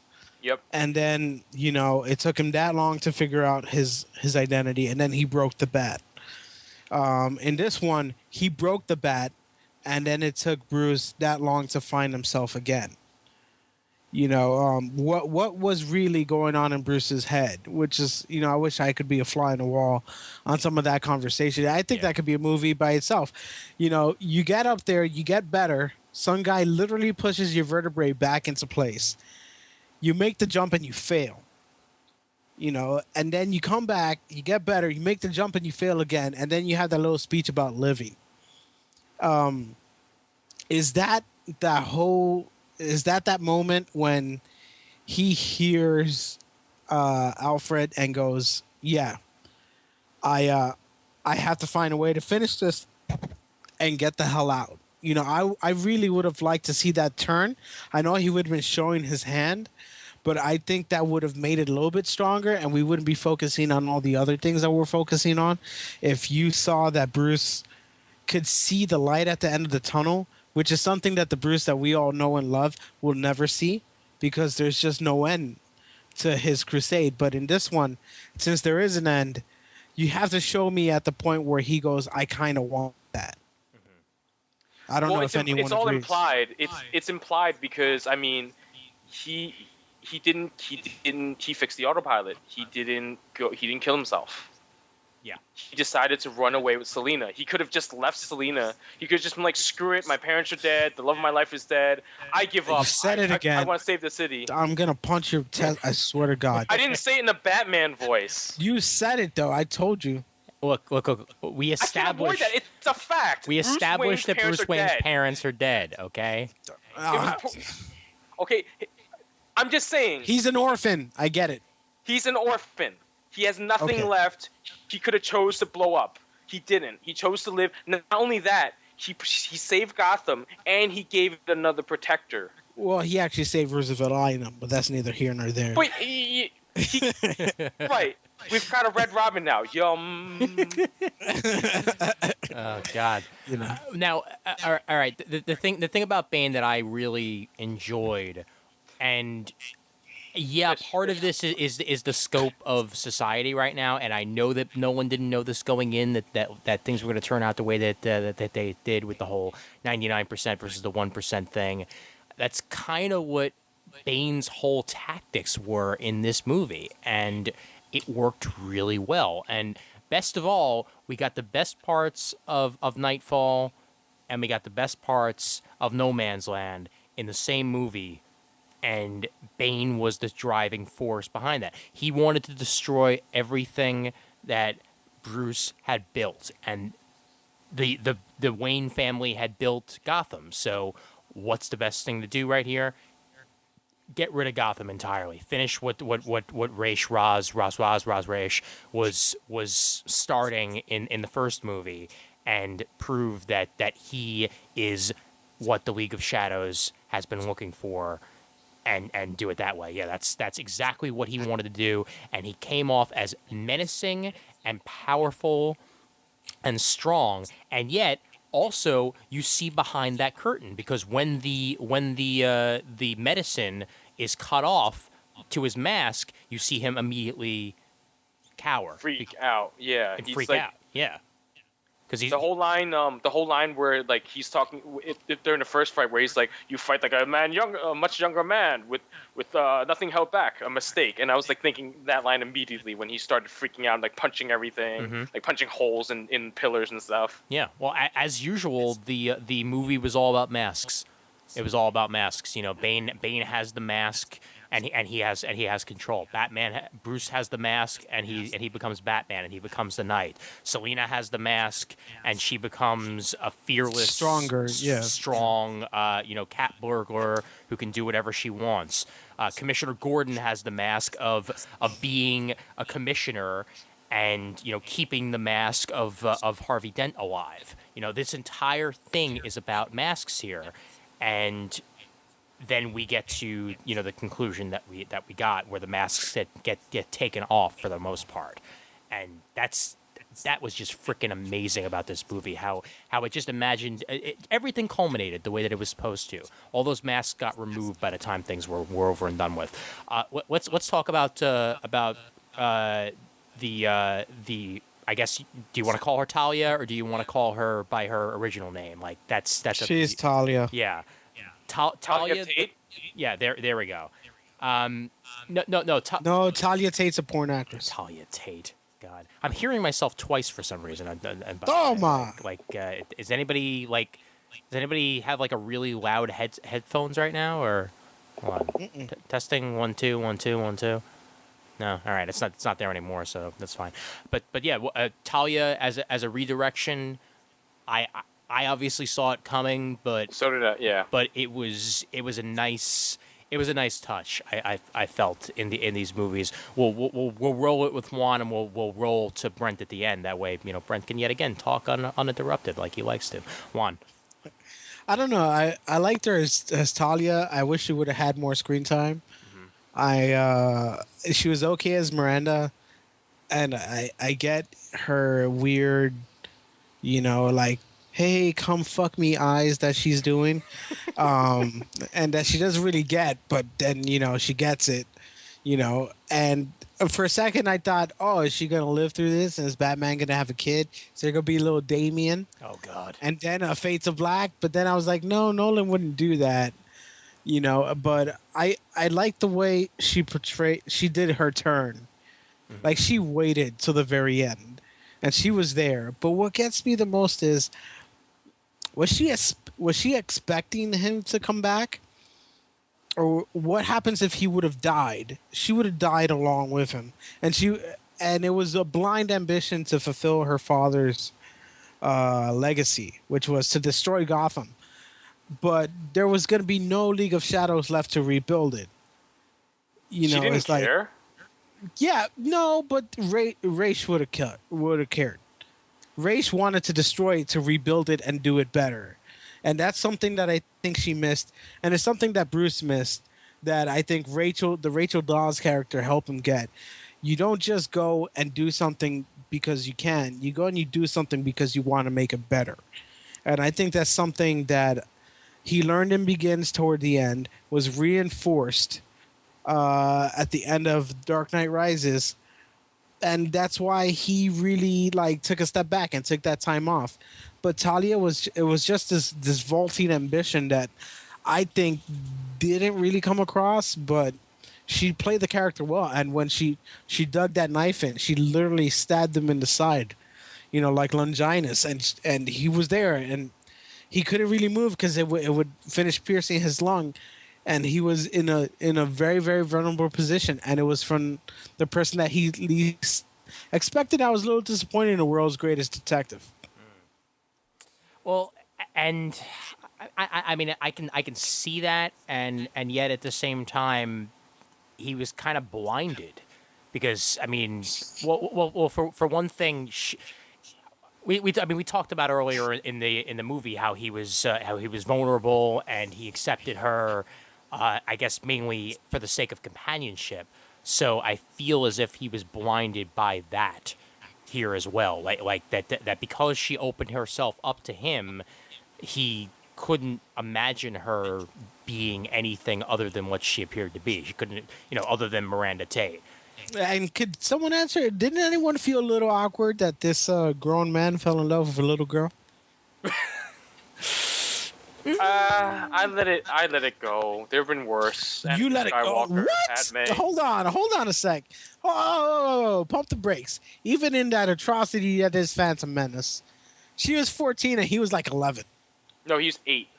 He's 8. Okay, but a little bit closer. This guy was like could've been, 35 years old. He was been like a really 20 buff years 16 or 17 when he was in the prison, It's and possible. she was 8. Yeah, I would It's believe possible. that. old. She was 7 years old. yeah, but Juan, what I took their relationship as a lot more like a protector, as like a protector. thing? Yes, Yeah. as a fatherly figure or as a brotherly said- figure. When she says goodbye, she says goodbye, my friend. She never says goodbye, my lover, or Yeah. anything So it's not necessarily like a. Are you telling me that Bane wasn't in the friend zone? Bane was not in the friend zone. Bane was in the extended family zone. Uncle. Yeah, there you go. Uncle Bane. Uncle Bane. Yeah. Creepy Uncle She Bane. is a reminder to him that there's always light and hope in the world. That's why he protected her. That was the whole point, was for him to have belief in something. And so he's sort of like what Raish's servant is. Ubu. Yeah, Ubu? Yeah, Ubu. Yeah, kind of. Ubu. Not really, because it's not like a generational thing, but like got the same that haircut. blind loyalty. Yeah, He does exactly. have They have the same haircut. Yeah.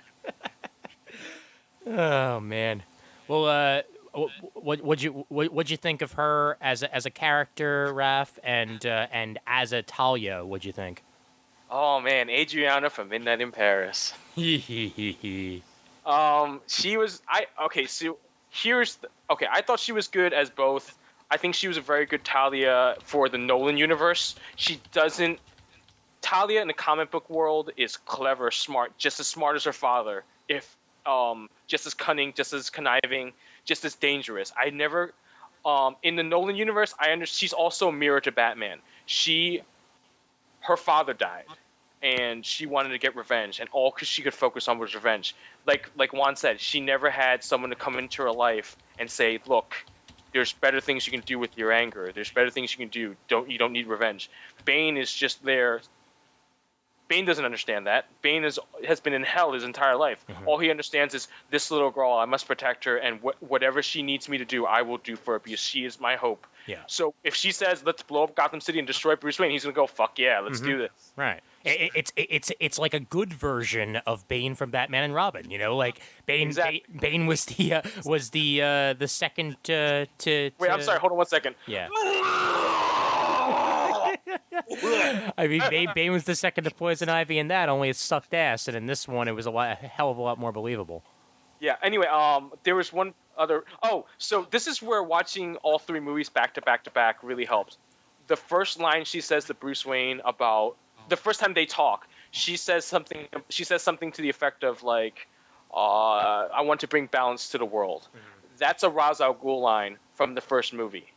As soon as she said it, yeah. I was like, Talia. I mean, not that I didn't. I suspected before. Even when we saw her in the trailer, I think we were all like, "Hey, wouldn't it be crazy if they used Talia al Ghul?" I mean, we all suspected it, kind of. I mean, I think we've talked about this before, even. Yeah. But man, that's the rewarding part of watching all three of them. Is once she says it, Liam Neeson said it maybe 4 hours beforehand, and it just clicked. It was like, oh my god, that's Talia. Oh my god, holy shit. And like, so it was that. That's why, I mean, if you're gonna ask me to like rate the movies, like within themselves, I couldn't do it. I refuse to do it because I like to see them as a whole. They are a true trilogy. They are a beginning, a middle, and an end. Yep. And I can't take them apart from each other. I really can't.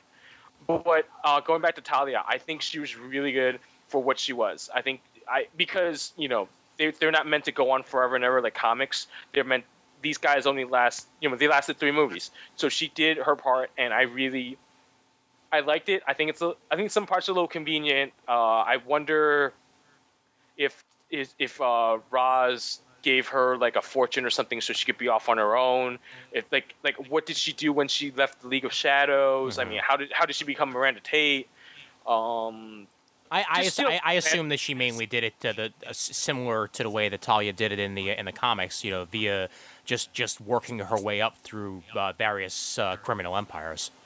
Right, and I kind of have a feeling Roz may have been like, hey, my daughter, you help her out or something. I don't know. Nah, I don't want to get into it. It's not important to the movie. It's my curiosity about the Dark Knight universe. Right. But she was very good for what she did. I think she was there to give Bruce hope to just suddenly rip his heart again. Mm-hmm. Just I really like that. Okay. Even though it's kind of you like ripping a lot. I like ripping and tearing. Oh yeah. Brent. Right. Brent, move it on. I liked her as Miranda Tate, but not so much as Talia. I think the reveal was almost done too late. I would have liked to have seen it come in like I don't know, just earlier in the movie. I felt like when we got that reveal in Batman Begins, we had enough time to play on it. Mm-hmm. Where you got to see him as a true villain and stuff like that, because you had the house reveal, which was awesome, and then you had the fight when they were putting the bomb on the on the monorail, and then the final battle where he goes, I don't have to save you. So we had a lot more expansion of his villain character than we did here with just the knife twist and then her driving in the truck and her stupid death speech. Yeah, well, that was my major. If I had to pick one thing about this film that bothered me the most, it was the underusage of Talia. Yeah, well, and the death speech. You want to talk about that? Like, that is the only moment that my theater laughed. when she died the It's way like she she's did. fucking dying and there's a nuclear bomb about to go off. Yeah, well, why What's are they wrong standing with around you listening people? to her babble on? Uh-huh. He Why don't could they have just made it let back. He Yeah. could have made it. The 2 minutes you spent her listening to a dying woman, you don't give a fuck what she's saying. Yeah. She's gonna die. She got her sternum kicked in by a steering wheel. Well, the other thing Right. is, though, you had to listen to her talk about the flooding of the thing, which she didn't mention till like a minute in anyway. Yeah, really. What? He knew that. But Gordon didn't. And Gordon was paying attention. And Batman standing in the background going, man, I really don't remember how to get out of this bat thing. Do I press this button? Do I press... Like, he just... That's where I imagine Batman was that whole time that he wasn't there. It was just Gordon.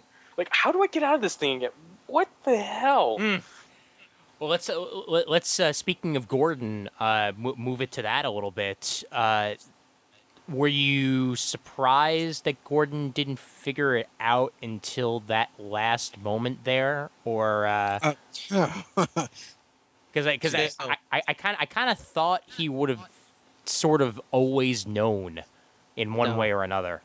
No, I wasn't surprised. To me, if you're gone for 8 years and you stop thinking, you're thinking about how you want Batman back, not so much who he is anymore. Mm-hmm. I really feel like Gordon meant when he said that it doesn't matter to me who you are. Right. You know, when he said that in one of the earlier movies, I really don't think it mattered to him that much. I could see that. I felt a little sad for him. You want to know why? Why? What was it? 8 years plus the year from Dark Knight, plus those couple of months from Batman Begins, right? So what is that? That's like what, 10 years?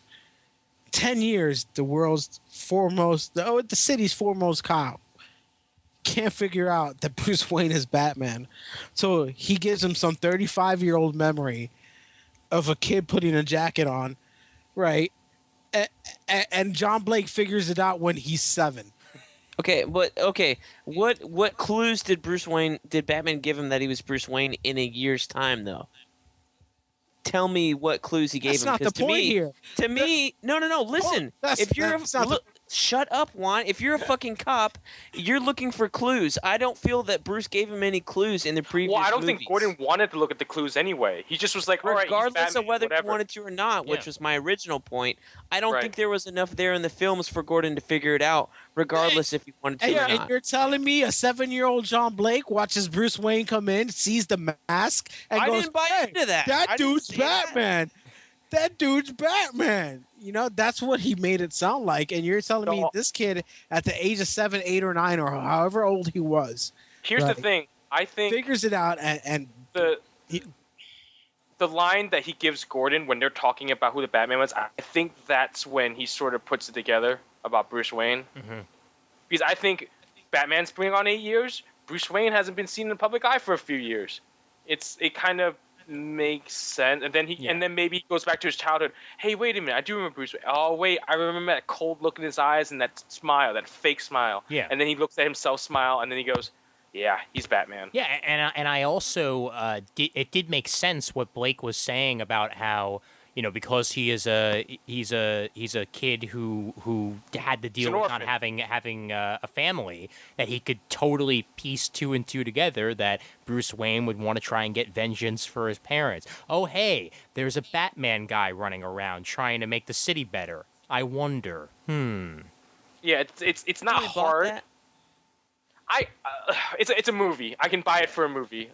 I don't I can buy it. understand that argument, but I didn't buy it as a film. Yeah, no, I let it go. I didn't buy I the get you. argument in the movie. I Yeah. understand it's a movie. I've made that argument on Right. other shit before. Yeah. But I didn't buy it for me because but it didn't kill the movie Blake or never anything had like an that, you know? Blake never had an No, it experience with Batman. Yeah. No, He had you're an right. experience with Bruce Wayne. He didn't have one with Batman. So how did? but Prince to me, Joffrey how do you did. link it two together. I thought for a minute, I really thought they were going that way. I really thought they were Oh, going to dude, say they that could've he was Prince retconned him. Joffrey when he was a kid, you know. Well, not they actually say that he was totally Prince should've Joffrey, done but you know, that. say that he is the one that Bruce saved that night. But they didn't go that way. They went somewhere else. And for Christ's Did sake, he really how save him? He difficult- just threw a monocle at the kid. Yeah, but then Rachel saved him, so I guess by extension. But no, I swear to you, and I swear to me that I had to go there at least once. Why couldn't they have just made Blake Drake? I'm with you. Man, seriously, I agree with you on Just that. to change it at the end and say Tim Drake. Yeah. That is his legal name. Yeah. I would have been even more pumped if his name was Richard Grayson. Yeah. No, anything like that. Because I said it in the theater, and the dude next to me goes, yeah, and hits me really hard. Because he goes, well, maybe we could go by my legal name. And I go, Richard Grayson. He goes, yeah. Robin. Oh, Robin. Joseph Blake. And I was like, really? Yeah. Well, it is kind of an effeminate name. Yeah. I can see why he doesn't use it. Kids I named know. Robin get beat up. Yes. Yeah, exactly. They That's my do. point. They do. That's why you name him Richard Grayson. But all right, whatever. I know that His kids no named one. Dick don't get beat up. Oh my God. Yeah. Hey, Dick, come here. Oh, I know someone whose name is Richard Mark. Dick Mark. Yes, Oh, it was great. It He was so has- much fun. He's got issues. I think I brought this up once or twice before. I actually knew somebody growing up whose name was Mel Dew. Wow, really? Yes, you mentioned that. Yes, Mel Dew. Yeah, and then Anita Moore, but that's a little harder there. But no, in general, I understand what no one was going for because he wants to separate himself and he just wants to give a wink to the fans, like, oh, well, hey, Robin, yeah. But yeah, he's the successor, at least for all intents and purposes. So they could have very easily gone with Richard Grayson, but they didn't. So be it. He's still going to be Nightwing or Robin or Batman or whatever the hell he's going to be after Bruce goes bye-bye. So I'm cool with that. Can I just ask you how you guys felt? Hold on. telegraphing- You just started Siloning like Vince B does. So I'm gonna have to call you back. 1 sec.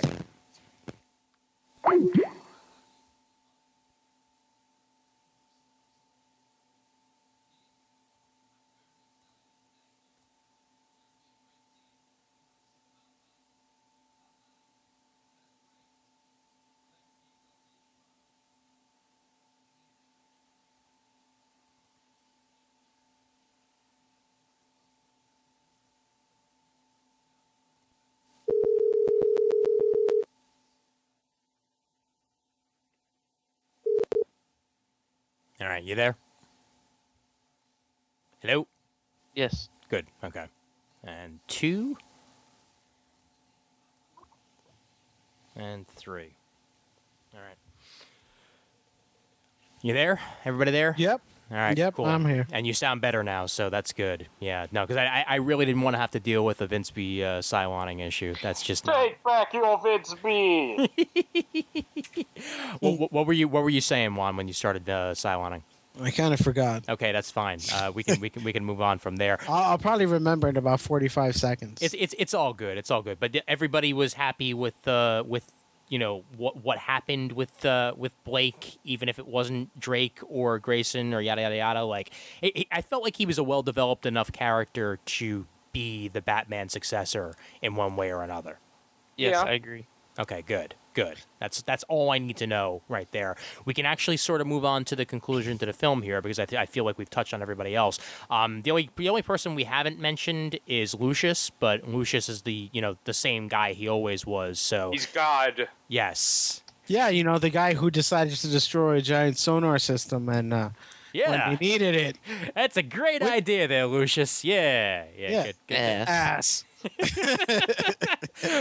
And yet, shoot this motherfucker. Now, if you want to agree with me or you want to shoot this motherfucker, what? Morgan Freeman, what are you saying? You not stand by me. Am I the only one who really wanted Lucius to go like badass in this movie? Like fucking like just start beating He's on such a guy? a pussy. Yeah, I know. He's Anyway. old. He's like 75. I know.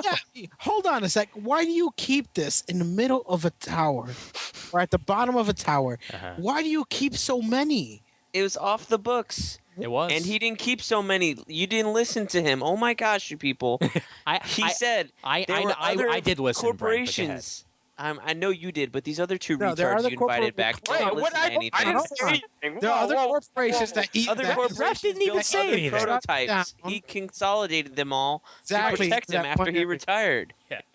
Yeah, but How is that a if question? if I were him though, if I were Lucius, I Dismantle would have them. had like 3 of them. I wouldn't have had like one warehouse for all of them because that can way too easily go horribly wrong, as this movie proved. Well, no. Here's the thing, though: is there was nothing wrong. Everything was fine. He had no reason to suspect anything. No, And- but when you disarm, when the United States, when America disarms a missile system, they strip it and then they send it out to disparate places, and then from those places they get stripped down further, and then something happens with that.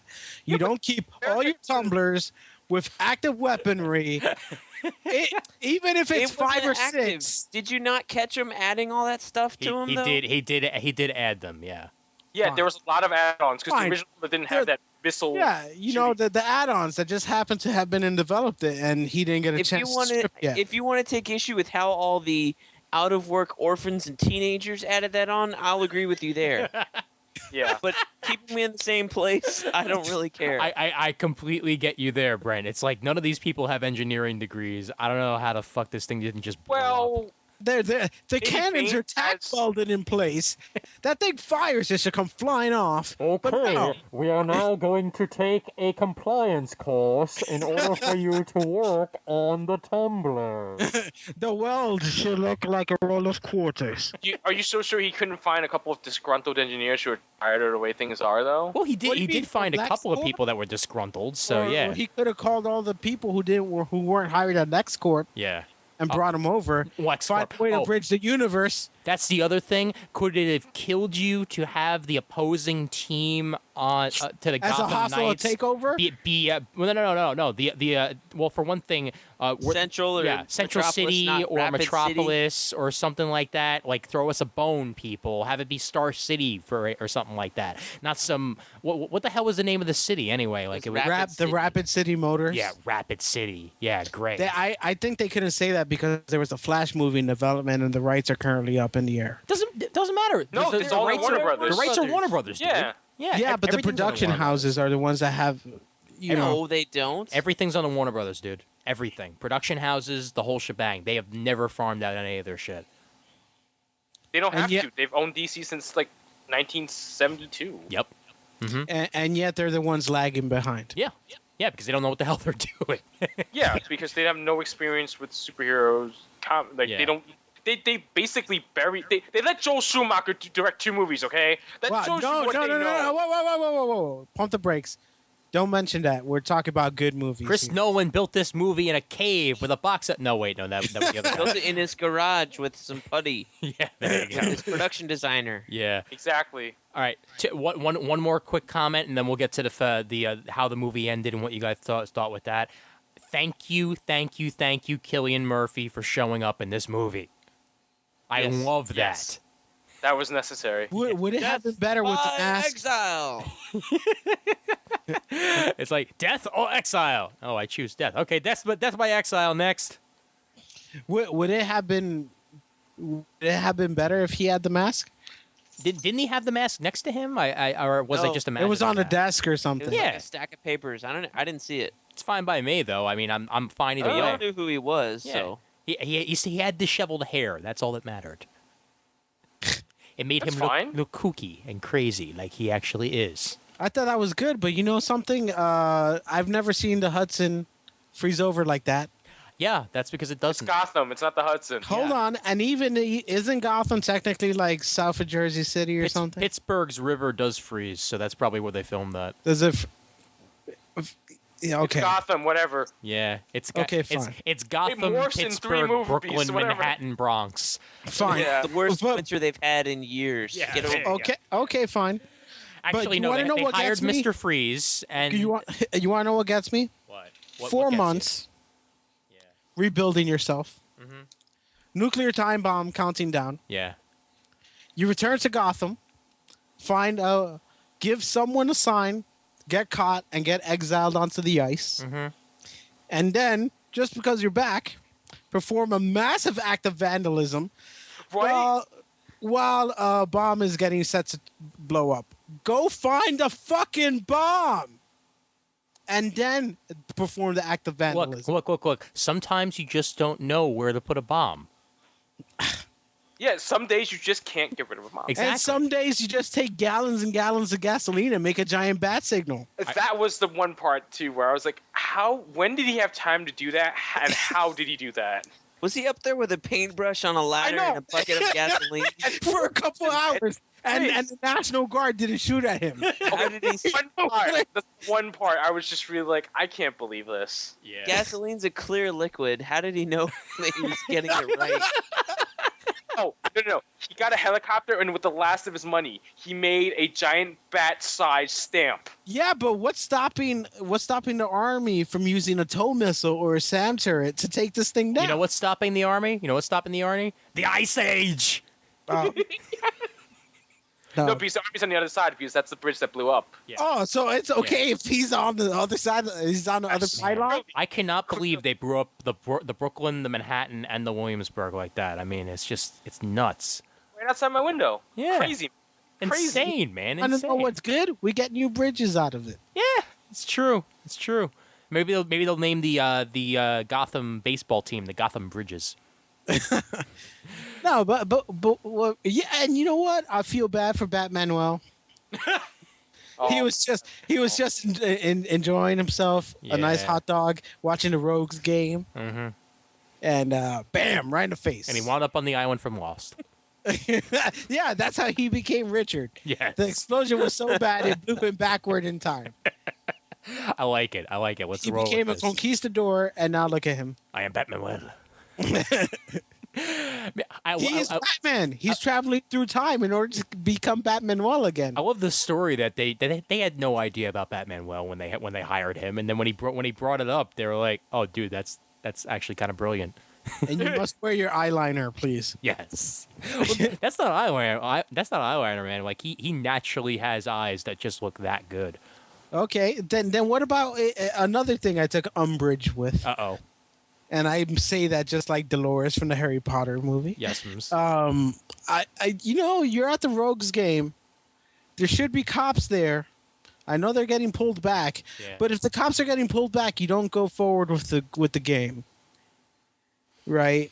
No, he didn't put all the cops in the tunnel. That's how he had the resistance. Yeah. The cops at the Okay, football fine. game were the Okay, people fine. in the resistance. Yep. Okay, fine. So Most these of people them. take over, and they blow a big fucking hole in the city, right? And you're telling me these cops aren't going to try to at least put up a fight? Or some asshole in the stand is going to throw a soda at the guy with the gun? and try to I'd be take the scared gun? shitless too if my entire football field fell out from underneath my feet. Yeah, Yeah. but you got like 40,000 people and like 27 guys with guns. Yeah, You lose but a then couple you're- people, you overpower them. And you're- I yeah. understand the nuke. I understand the nuke as the ultimate deterrent. But also, you underestimate people. You overestimate people. People freak out, get scared. They don't necessarily want to risk their lives. A lot of people wouldn't do that. Okay. Then why the was the will city to so act clean after 5 still- months of occupation? But remember what Roz says to Bruce: the will to act. That's something that's rare. Bruce had it. His father didn't have it. His father was this wonderful person that tried to fix Gotham. He didn't have the will to act. He God, let himself get shot. Every time you say Roz, I just imagine Roz from Night Court just telling Batman that. You don't have the will to act? You don't have the will to. No, but It's seriously, the father's fault. okay. How? I have a quality that some people don't have. You know, take the shot, go for it, right? Yeah. Right. But you're telling me there's other people in Gotham that wouldn't have done it? Hey, dude, You got your kid there. death or exile. That's it. I picked death by exile. All right. Well, there you go. You get death by exile. Get the hell And off why of here. was the city so clean after 4 months? Because there is They had standard they had pickup. they had custodial. Yeah, of course they did. Yeah, And trust me, they were getting paid in diamonds. Fucking diamonds. All right, let's get to the conclusion of the movie here, because otherwise we're going to be talking for another 8 hours about this shit because it's just that fucking good. How did you feel? I mean, we already touched on it a little bit, of course, but give me your positives, and if you had any negatives whatsoever about the way this movie wrapped up, you can go ahead and speak your piece here, speak your mind. We'll start it with Raph. Okay, so like I said before, the one word I have to describe the ending is cathartic. It really is a relief. And here's the other thing too, which I just started thinking about while we were doing the podcast, and I had mentioned that they used the same exact music from Dark Knight. They did. To end Yes. it. It's the da na na da na na. Yeah, I remember. That Yeah, is not so- the tune. Well, it sounds a lot better than that, but Raph can't sing. I can't Is that Moonlight Sonata? What did I tell you about singing? You're off the podcast. Shut him down. No. This was the music. I can remove this person from this group. Let's try that. Go ahead. Okay, so Wait! Wow! Oh my God! You fucking did it! He did it! Holy shit! Juan, what'd you think about the end? Oh my! I thought the ending was good. I'm like, adding him back. Hold on. Don't add him back. Yeah, I'm adding And him leave back. this in. I gave him I am leaving that in. You were warned, Raph. Ralph, you're warned. Take So- back your podcast. the He can't do a ending. podcast. Raph Radio, Geeks Unite Network.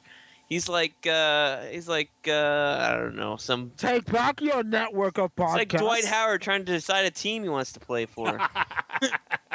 Take back your New Jersey Brooklyn Nets. Orlando. All right, Raph, go. Okay, so the ending in Dark Knight is a darker ending. I love Right, how you don't have so- any comeback. I know. You suck. I really have no comeback except fuck you guys and die in a fire. So anyway, the ending of Dark Knight is a dark ending. It's very somber. It's very sad, and it's very inspiring because Bruce decides to take on all the responsibility of the crimes of Harvey Dent, and it's really sad. It's you get depressed. It's a good ending, but it's a bad ending at the same time.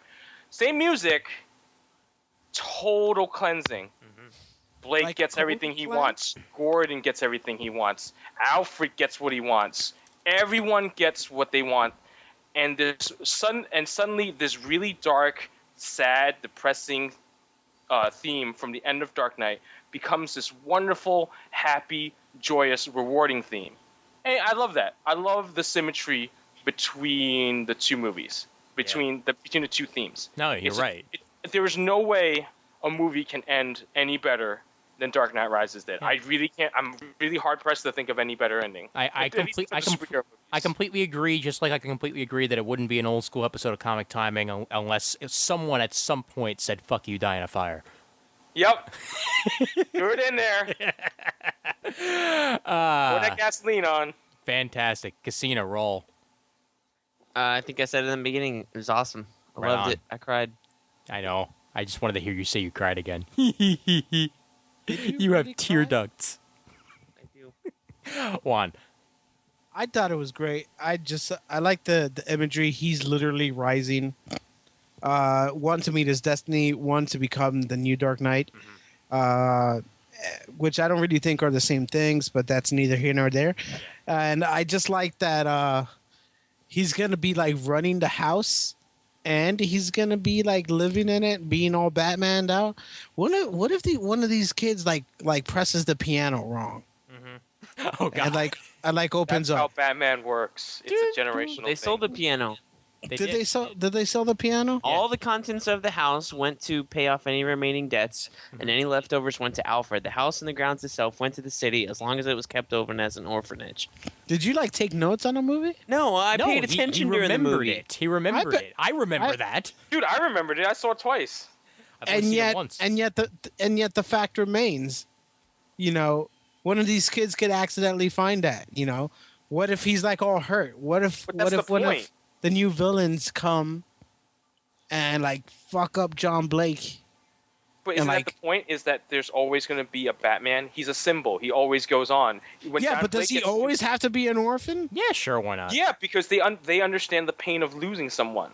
You think I'm not any of saying us he could has do to be an that? orphan. It had to be someone that could do it. It just so happened that the guy that could do it was an orphan similar to Bruce. Yep.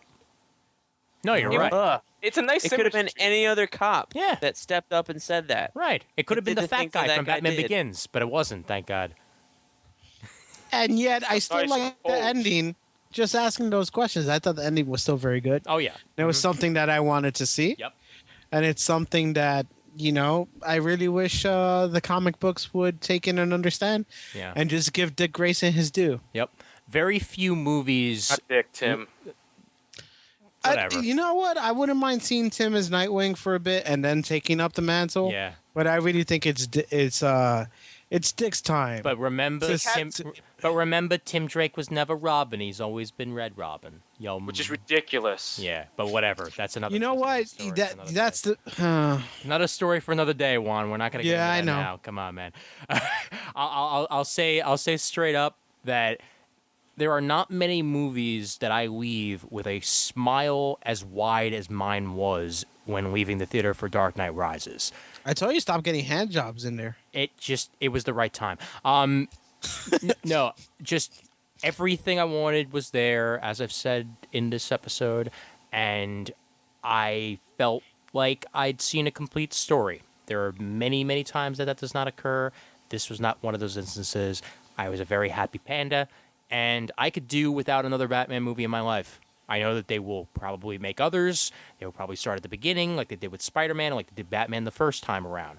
But I don't think anything is ever going to have quite the same impact that these Batman movies did. I like the Marvel set of movies better just because they're happier, but I like Batman, this trilogy, as a trilogy better, just like what Raph said, just like Brent said, just like everybody seems to be saying, better than any other trilogy I've ever seen. Yeah, but Straight let's up. be honest. And I think Brent or anyone else, please chime in. Seriously, Dark Knight Rises made the Avengers, even though I really liked it, look a little bit like kid stuff. Yes. Yeah, but Avengers is still a lot of fun to me. I didn't Yeah, need it's Avengers a to be lot- serious at all. Well, yeah, but you could tell two very different things. Yeah, maybe I don't compare the two. Maybe DC should run with it. I wouldn't mind seeing a more serious take on some stuff. Well, look at You know, Superman. well, let's wait and see. Yeah. Hey, Because right now we just have 50 seconds of him flying. Speaking of the 50 seconds, since it was attached to this movie, and this is how we'll end the episode here, just by talking about what will be the next DC movie, and that is Superman, which is not called Superman, it's called Man of Steel. Thank you, Batman franchise. What do you think we're gonna get from the 8 seconds of footage that we saw in this stupid trailer? I will leave you for last, Raph, because you're the Superman I'm the fan to begin Superman with. I'm going to say, from my experience and how quickly it took me to make a parody of this frickin' trailer to begin with, I thought this was the stupidest trailer that they could have put out for this movie. It was weak. They should have put out the Comic-Con one. Sorry. I completely agree. Completely agree. Because the Comic-Con one is only like a minute and a half long anyway. This one's like a 30-second teaser, which is unnecessary because if you have more... And yeah, I understand how movies work, how they like to do, teaser trailer first, then bigger trailer, then a second big trailer, then it comes out. But at this point, that system is flawed for a movie that you want to get hype for. This trailer that they put out into theaters did not hype me for this movie in any single way. All it looked like to me was the guy from The Most Dangerous Catch trying to get a job, and then he flies. That's you can't even tell it's him, though. Yeah, I know you couldn't. I mean, yeah, you could with the clouds and everything near the end, but you barely even see him. It felt like Smallville with that. Because he was off in the frickin' distance. I felt cock teased like I did at the end of Smallville. You see 2 seconds of Superman footage, and then that's the end of the damn thing. So I was not very happy. Brent, are you anticipating this movie in any way after seeing that trailer? I'm anticipating the movie in general, but the trailer didn't get me excited. I saw the Comic-Con trailer on YouTube. Thank you, bootlegs. what I wish more and more things would do was do like they did with Green Lantern and put the footage up on the internet and let people see it. I don't understand why we can see the whole fucking panel. They'll let them film that, but they won't let them release the trailer or something like that. Yeah. Even if it's a week later, give the Comic-Con people that actually showed up a reason, to go over and over again. I get it, but because they're gonna go anyway. You went all David Price on us for a second. No, it's okay. Yeah, we got the basis of it. It's all good. No, Okay, cool. but it didn't do anything to excite you. A true teaser would have cut out all the Americana crap, which was in the Comic-Con version anyway. Yeah.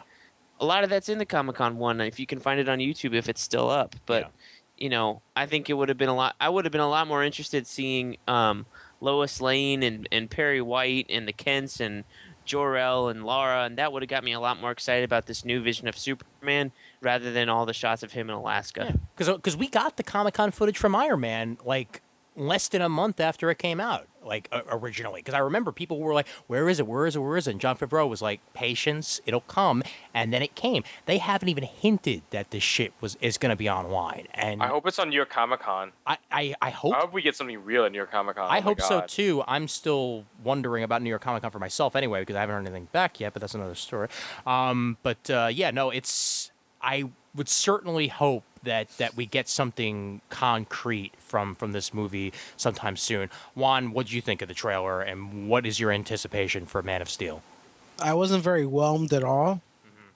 In fact, I was very underwhelmed. Thank you, Young Justice. Well, it's a good show. Young Justice. I don't like that. I don't like the first few episodes. Though. Yeah, I know, because the rest of the series is great. Much, yeah. Yeah, they overdid it. I thought. Anyway. But in all reality, it's like Ian said. I'm watching the Deadliest Catch, and then all of a sudden he's flying. Yeah. It's just like as long as there's no cellophane S, I'll be happy. but let's be. And no real estate scheme. No real estate scheme. Enough with that. Yeah, you know what? I want to see him punch something. Yeah. And I'm tired of it being Zod. Yeah. But I'll let you get one past if you give me a good fight. Mm-hmm. But I really, like Brent said, I really wanted to see a little bit more action. You could have done a teaser, just like a quick blur as he flies through Metropolis. Give me a quick shot of Lois all the way parting cornfields on his way to visit his mom and Pa, and then, Pa turns around, Kevin Costner, and there's this S, and then you just go to black. Yeah. That would be much better than what I got. Right. And come on, you have Morpheus as Perry White, and you don't show him in the first teaser? I mean, come on. That's just not cool, man. That is not cool. But he's Perry White? Yeah. Yeah. Yeah. And not Perry Black? Oh! Johnny Walker Black? Oh God. All right. And Let me stand. wait. Nicely done. Okay. Nicely done. And Raph, it took me 6 times to hate Superman Returns. Suhu, what'd you think of the Man of Steel trailer, and what's your anticipation? Did it really take you 6 times? I watched it 10 times. I didn't. We had to convince him. Yeah. That movie is Okay. So that shows you how much big of a Superman fan I am. Yeah. I've said it before. Superman the movie is the first movie I remember watching. I can quote that entire movie end to end. As much as I love the Dark Knight trilogy, I'm always going to love Superman the movie more because it's my first. And Poor bastard. Yeah, I love the Dark Knight trilogy. I really do. I think it's like 1A. It's not even 2. It's like 1A. It's like there's like a centimeters difference between Superman the movie and Dark Knight Rises. You know what? Call Superman 0 and Batman 1. Right, because Superman's the reason why I'm even into anything. Yeah. You can't take that away from me. You can't. no, because then you're telling me Peggy Fleming is the reason I'm into girls, and she's a lesbian. But that's different. That's gross. There's always a better girl. I wish they'd never made a Superman movie so you wouldn't be on this call. Oh! High five through the internet. He didn't mean it. He didn't mean He it. meant it. I don't care. Yeah. I don't. My soul's long dead. Anyway, with all that said, I can't. I'd be lying if I didn't say a very small part of me did get giddy, especially because because what's his face? Russell Crowe sounds like Marlon Brando. That speech sounds like a Marlon Brando speech would have made. Oh, it. So you saw the Brando, not the Costner? Yeah. I saw the Russell Crowe. I've seen the Costner. I saw it online. Okay. Because my theater got the Costner. I got the Russell Crowe twice. Okay. But anyway, so I did get a little excited. With all that said, there's no more iconic theme than the Superman theme. Maybe the Batman theme comes close, the first Batman theme, because even the animated series used it, and they're not using it. They didn't give me anything. Yeah. They are. I don't trust. Is Hans Zimmer doing the music for this too? I don't know. I don't think so. No, Tyler Bates. Oh yeah, no, Hans is doing it. Wow. No. Hans is doing it. Hans is doing it. Wow. Hans is doing it. Giant train out of nowhere hits Superman. So I don't trust Zack Snyder just yet because he's done comic adaptations, and they were good. He's done his own stuff, and it's bad. Yeah. This isn't a pure comic adaptation, which is why it scares me. He's not going through from the source material. Yeah, but was he screenwriting it? Dawn of the Dead was good. 300 was outstanding. Watchmen was good. Exactly, those were good, but this isn't those though. This isn't a pure adaptation of a comic story. It's a comic book character. Dawn of the Dead wasn't an adaptation. It was a remake. Yeah, but and a very different remake. Yeah, very different. Okay, but that's a long time ago. And Sucker Punch was suck. Sucker Punch was the most recent thing he did. I would say the concept sucks. I don't think a concept of a Superman movie. I understood the concept. It was I understood the concept of Sucker Punch. You get what I mean? Like I'm going by his most recent work. Yeah, I get you. I get you. Did you see the Guardians of Ga'Hoole? Apparently, it was pretty good. You mean the Guardians of Goa'uld? Whatever. Jaffa Creek. I hated the trailer so much I didn't want to see it. Yeah, me too. Me too. Raph and I were in the same theater seeing that trailer, and we just turned to each other and like, what the fuck is that? I wanted to punch the screen. I wanted to punch the screen so bad. Anyway, back to Superman. Apparently, it's not that bad. I haven't seen it, but I'll go watch it. Sucker Punch? I'm not saying Guardians of Ga'Hoole. Yeah. Okay, I'm not saying the owls. Yeah. Oh, that's directed by Zack Snyder, man. Let Raph finish his fanboy glee, and I kind of don't want to let him finish. Why I keep interrupting. Go ahead. And that's why I don't do a podcast anymore with co-host. Payback's a bitch. I don't hate Zack Snyder. I like Zack Snyder. I like him a lot. I honestly don't know who I'd rather have direct. I mean, I can't. Christopher Nolan. Yeah, Chris Nolan. Yeah. But he's producing it, so that's where my trust comes in. Is Nolan knows what he's doing. Nolan and Snyder working together sounds like a great team. Like a great team. It's just there's not enough yet for me to even say anything. Like to get excited or anything. I'm just kind of sitting here really, really scared. Here's my justification. Snyder, great team in production design. In all of his movies, you can't deny that. Even Sucker Punch, that's why it looks so fucking cool. It looks gorgeous. It's just a bad. Great sense of production design. Casting, I think, is pretty good at casting. A Sucker Punch aside, he knows how to shoot and direct action.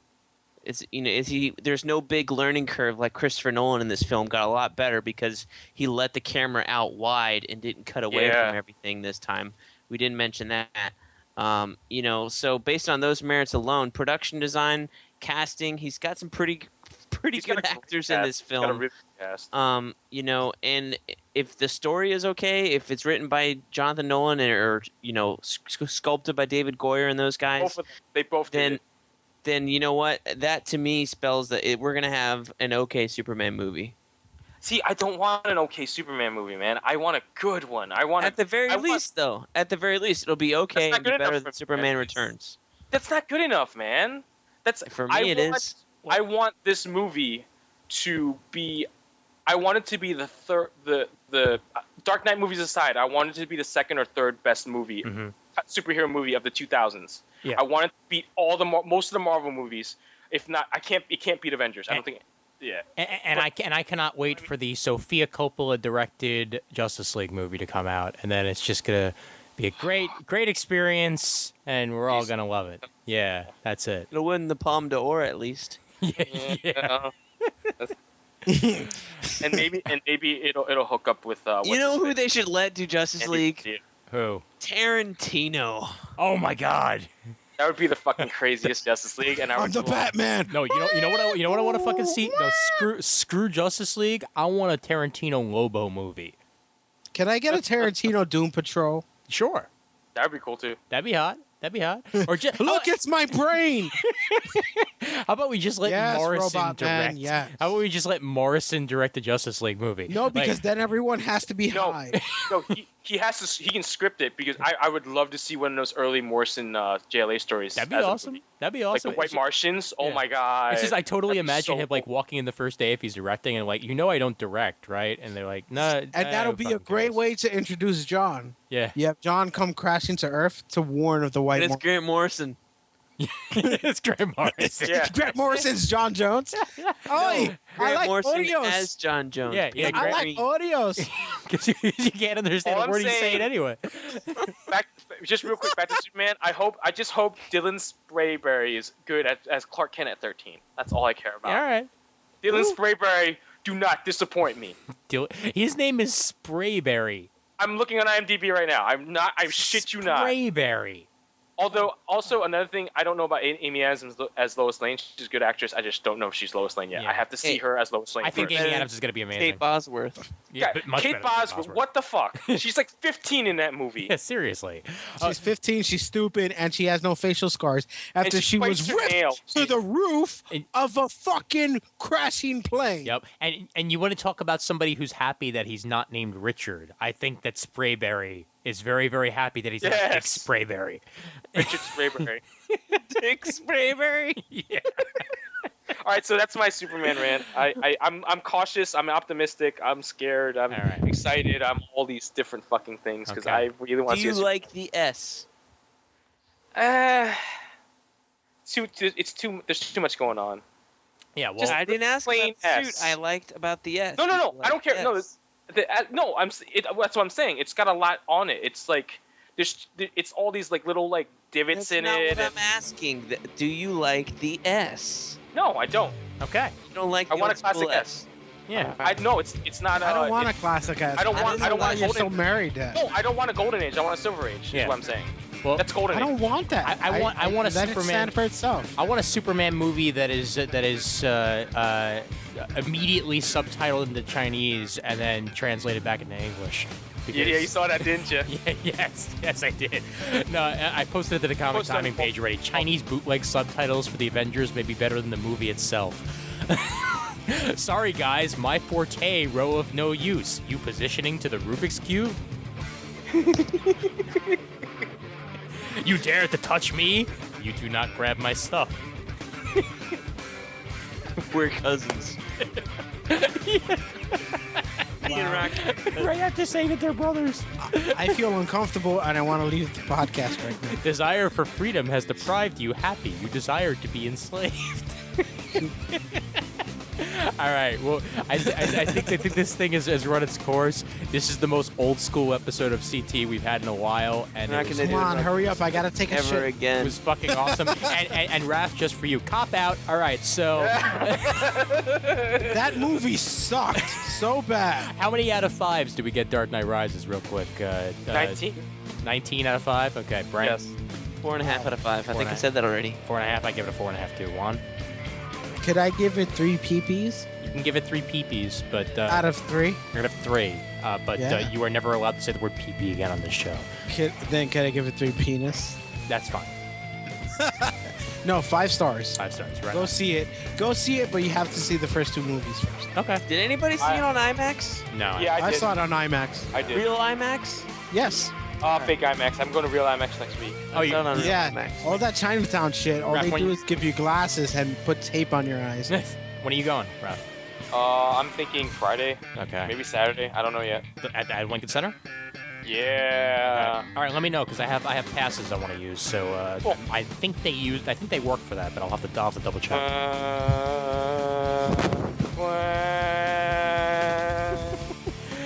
Well, All right, I think we're done here, people. So Raph doesn't have anything to plug anymore. Well, you know what? You can plug your Midtown Comics blog if you want. You can check out blog.midtowncomics.com where I post pointless articles once a week and get paid for it. I also Pointless do a articles. napkin sketch blog. You've interviewed Fraction and Brevoort. How the hell were they pointless? That was just a year ago. Yeah. I'm kind of tired and used up. Okay. I also have a napkin sketch blog on Tumblr. Just rafradia.tumblr.com. You can find it somehow. Whatever. And Facebook and Twitter, yada yada yada. Wastemaker on Twitter, blah blah blah, Facebook, whatever, yada yada, schmackety. Cool. Juan, you have nothing, right? I got tons of shit. You can follow my work on WNBC.com, or you could also go ahead and pick up your copy of the Daily News. 75 cents. Keep me working, people. So, wait, you're in the Daily News now? I work for a lot of places. Wow. The New York Times. You write for the Daily News? Not yet. Yeah, right for the Daily News. I just had an article come out yesterday. Wow. What type of friend are you, Ian Levinstein? About what? What? About Willie Colon returning to the Bronx. I just interviewed Salsa Legend, motherfuckers. Ooh, nicely done. Nicely done. You know what's weird? He doesn't know who Willie Colon is. I've heard of him, actually. I have heard of him. I'm not familiar with his work. And if you've gone through Bushwick, you've probably heard his music. More than likely, yes. You mean America doesn't care. You mean Shrek? Yeah. Oh, God, never again. That's it. Yeah, I'm done with you professionally. Casina, you got anything? No? Got it. For Raph, I'm signing off. For Juan, I'm signing off. Kick you off. I didn't. No! Stop it. Stop it. You're a horrible man who should not have control about anything. All right, well, the email address for Comic Timing is comictiming@gmail.com. Don't forget to check out the forums at thecomicforums.com. We're not really on there anymore, but I like to pimp them because they are very nice people. Proud members of the Comics Podcast Network over at comicspodcast.com and the League of Comic Book Podcast over at comicbooknoise.com/league. Find our Facebook at facebook.com/comictiming. And if you want to send us an iTunes review, it is greatly appreciated. I don't think we've gotten one in about 2 years. So major thanks to the old crew for returning for this one. And we'll try to have you on probably 2 years from now. Something like that. That work? The world may be divided, but the geeks are united. No! My penis hurts. And as always, there's always time for comics. Oh, and you know what? Actually, keep the music running after this, Brent. I just got to say real quick here. I know I said it on the episode before this, but I'll say it again. You still have a few more days to donate to Jamal Eigel's Molly Danger Kickstarter. Please go ahead and do that. And also, a good friend of the show, New Mutant, has Power Principle on Kickstarter. So those are two things that you should go ahead and support. Yet again, there's always time for comics. Go away. Batman says give them your money. Gotham's reckoning. I told her to not jerk me off that hard. Oh!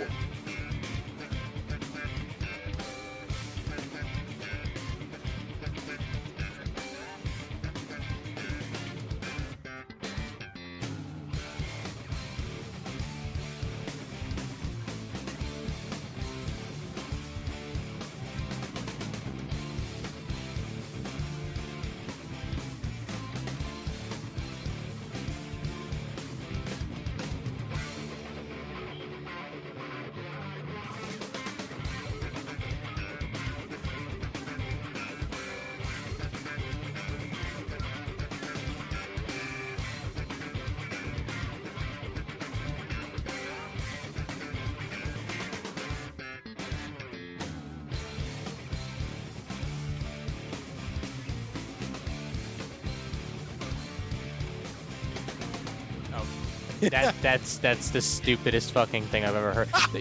You know there actually is a brewery called Hebrew. Hold on a sec. Michaela Maroney, not impressed. Yeah, I missed you too, Juan. All right. Yeah, well, all right. So let me make sure everything's all set here. Hold on. Let me turn off all my porn. Oh, that'll be a while. I've been clicking since I started calling Brett. That was 10 minutes ago. And that was 2 years ago. How long has it been since I've been on the show? Since last Since the last time Raph was on. Well, since last New York. No, that's bullshit. No, since Under the Red Hood that never got released. Yeah, that one. Yeah, which I'm still considering releasing just randomly one day. Wait. We never released an episode? No, it's still in the can, dude. See, this is why I don't like you editing. Because you got so damn slow. Hey. Well, at least we got that. At least we got that episode out within like a 3-week period. Yeah, unlike Spider-Man. That's what I was talking about. Spider-Man, we recorded 3 weeks ago. Oh, was it? I felt like longer. No, it was 3 weeks ago. Oh. When the movie came out 3 weeks ago? Yeah. Well, we were talking about it like after it had come out, like. Oh, is that what it was? Yeah. Right. It was a week before, actually, only like 3 days before Dark Knight came out. Well, usually, yeah, okay. Yeah. All right. So that's not too bad. So this one will air probably next week or the week after, depending on when we want to release it, Brent. Because I'm gonna release an episode next week. That's Sean and Jamal. Okay. It was a good episode. We didn't just talk about Jamal's shit. We talked about the Kickstarter in general and a little bit of other stuff. So it came out well. Did you talk about them losing the Eisners? I did not talk about the Eisners, no, because dude, come on, they knew they weren't gonna win. Well, I didn't know that. I was hoping for it, you know. I was hoping for it too, but the Eisners and the Harveys are all about giving it to the people everybody knows, as opposed to the newbies. Okay. Exactly, just like I do with my penis. You give it to people that you know. Exactly, because that girl in the club, little shifty. It's like we haven't missed a beat here. No. What the fuck did you just say? Missed a beat. It's a penis. I get it. There's a reason why certain people haven't been enthusiastically invited back, you know. Are you kidding me? I mean, I'd like to think that, but we had Julian Lytle on again and again and again. I like Julian. I do. He's an actual comic book artist. I know. The only thing like I'm an artist with is the fucking Blade tool on Final Cut Pro. Hey, I like Julian too, because it's hard not to like Julian except when you're talking to him. Well, that's more for you, man. I mean, that's why I love Julian. It's because you and get into it like cats and dogs, man. I wanted to smack him. Oh, it was amazing. I actually had fun listening to that episode the second time around, because I'm like, holy shit, man. All right, so do you hear any background noise on me right now? No. Okay, good. All right. Other than the usual hiss, no. All right, good. The usual hiss. That sounds like a cover band. I don't know. Could be. The usual hiss is the name of my Red Hot Chili Peppers cover band. It's a Penem and Poison cover band. Ooh, not bad. Not bad. All right, so this is episode 136 because Sean and Jamal are 135. So we'll do that, and I'll do the bumper at the beginning, and then we'll get into it. So you want to just talk like random Batman shit until Raph gets here? Yeah. I mean, I read Batman Earth 1, and I've been playing the mobile game for Dark Knight Rises. Okay. And I played I got the other Justice League mobile game and stuff like that, so I can talk about that until Raph. And I finished the Batman arc, Court of Owls. Court of Owls, we can talk to that. Yeah. Juan doesn't know what's going on. No. I read Court of Owls. Nice. I read it on my Amazon Kindle. Ooh, nice. Kindle Fire, sorry. And you know what gets me? Are you recording? Yeah, I'm. This is pre-episode stuff, but it'll probably wind up in the show. All right. Well, that Batman Dark Knight Rises iOS game. Mm-hmm. Yo, what was up with that level where you have to essentially break out of prison by doing stuff that was never in the movie? I'll get to that. That's what I'm talking about. All right. Well, you know what? I'll do the intro here, and we'll talk it. All right. So in 5, 4, 3, 2. Good.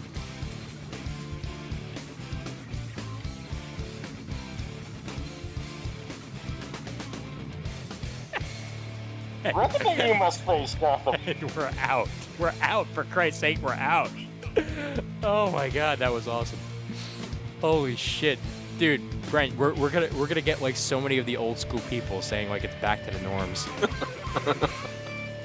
I really told her it's a left hand, more spit.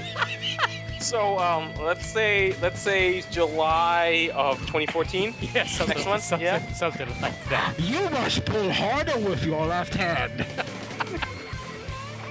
Your right hand shall be placed on your breast. Raph, You must free yourself from the tyranny of your panties. oh, for Christ's sake. I'm guessing by that time, Juan will still not have grown up. Yeah, like any of us fucking have. Isn't it? We're Seriously, reading about comic we're books pushing at 28 30. years old. Oh, don't make me I'm feel pushing old, 30. you fucker. Don't make me Pushing feel 30, old. and I was pushing a 35-year-old last night, bitch. Oh yeah, with you it's and true. your it's true daily that it was news. $2 drink. I'm sorry, I didn't You're know trying about the to push her daily into news your thing, room? man. Like, She didn't want to go. What happened? Said Listen, you were trying to push her into your room and she didn't want to go. No, are you kidding me? After 14 drinks, people will do anything. yeah, like Don't pass put out. that in the show. Yeah, Put sure, that- sure we Don't will. edit the back matter. Yeah. Raph, you free tomorrow? I'm working. Working tomorrow? Oh, Oh, you working yeah. on? Oh, right, Man. because of Tammy and everything. You got to work Friday. Right. Okay. Yeah. All right, that works. Okay. No, because it's my boss had a baby. Oh. And I'm filling in as an extra guy because we're down a manager, but at least we have extra help. So there it is. All right, I'm gonna go take a shit, guys. It was fun. All right. Take it easy. Yeah, no, that's awesome. We'll let you know when the episode's out and all that shit via the usual Please. norms, you know, Facebook. So like September 26th. Actually, no, Casina's gonna edit it, so. Oh, it okay. should Then be it's out. actually gonna be timely. Yeah, Okay. yeah. Thanks, asshole. Got a point.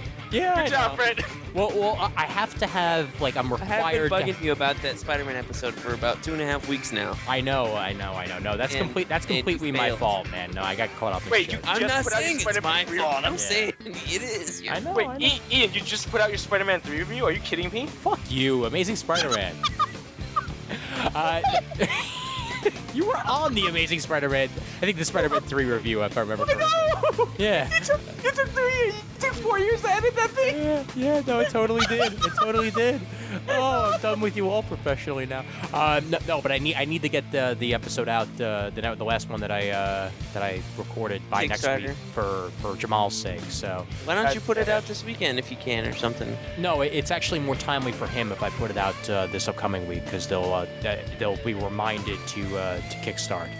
Because that's the thing with Kickstarters. Like after like the first week, people forget about it, and then they remember near the end of the month. So that's kind of why I need to do it that way.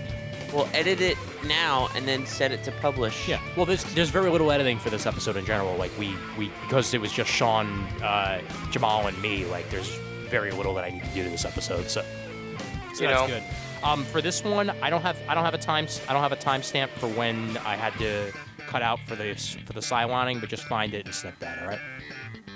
Okay. I didn't hear it on my end, but Oh, okay. Well, when I hung up on you guys, when Juan was doing Yeah. the whole Vince B thing, okay. It was I'll like make 2 a note. hours in. something like that. Yeah, pretty close. Because What I was an hour episode number 46. is this? 136. 136.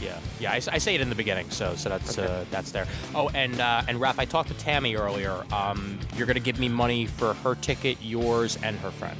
Yeah, that's fine. Okay. I know that. So, yeah, no, I know. I'm just saying like in Okay. person. So because Yeah, no. easier that way. I guess I'll give it to you. Do you want it before the con, during the con? I'd rather have it before, but if you can do it, I mean, yeah, like if it's the day of, that's fine. But if I have it before, that would make life easier. Because I mean, I'm sure I'll Yeah, see you before the con anyway. So Because I kind of want to pay Chris back too, but I don't know if I could do both before the well, con. I'm saying she's supposed to be sending you money. So like Tammy's supposed to be sending you money for her and her friend. Oh, she didn't say that. I kind of just assumed I'd be. Okay, cool. Well, at least for her friend, you should be getting money.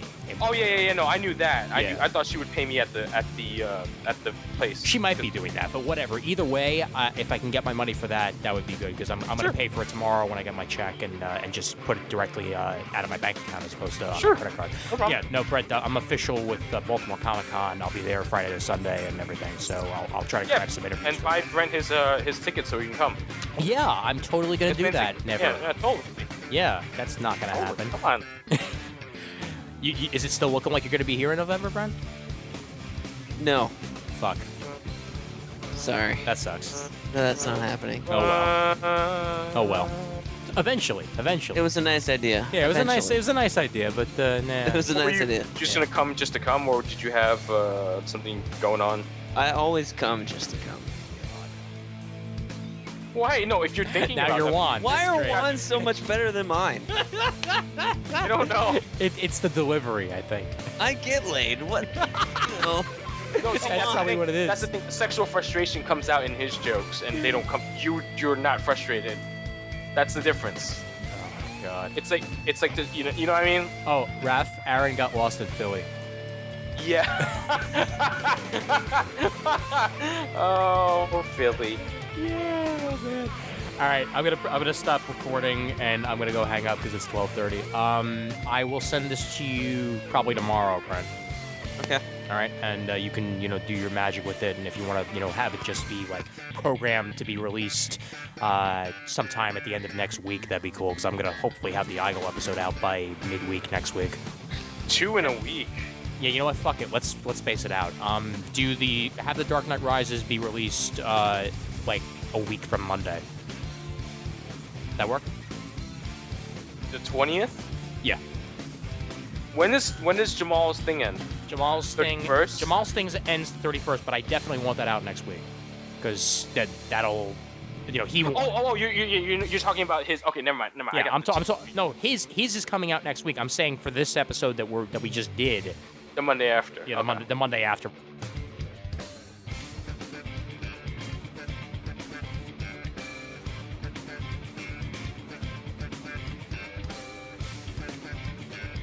All right, everybody there?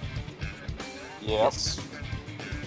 Cool. Raph, you Rap sound like shit. Yeah, seriously, you sound like a frog right now. Raph. That's because he's wearing his Bane mask. I'm gonna kick you off. exactly correct. Oh God, are you serious? Look, No. I'm fine. Nothing's wrong. are you on the laptop mic or are you on a headset? I'm on a wireless headset. How wow. bad is it? Okay, it's not the best sounded, but it's doable. Okay. It's a lot better yeah, than it's if you were on broken the too. phone. Oh God, I remember those days. Oh Christ, on a bike, yeah. You know what? Raise yourself a little bit in Skype, volume wise. Let me see here. Tools, options, general settings, audio settings, There you go. volume. All right, How's that? that's much better. How's that? That's much better. Heather Graham returns for Hangover 3. Let's hope she Yeah. shows her tits this time. I hope so. That's what I hate. If you play a stripper in a movie, unless it's PG-13, you should be showing your titties. I hope that That's- makes it into the show. That's my personal opinion.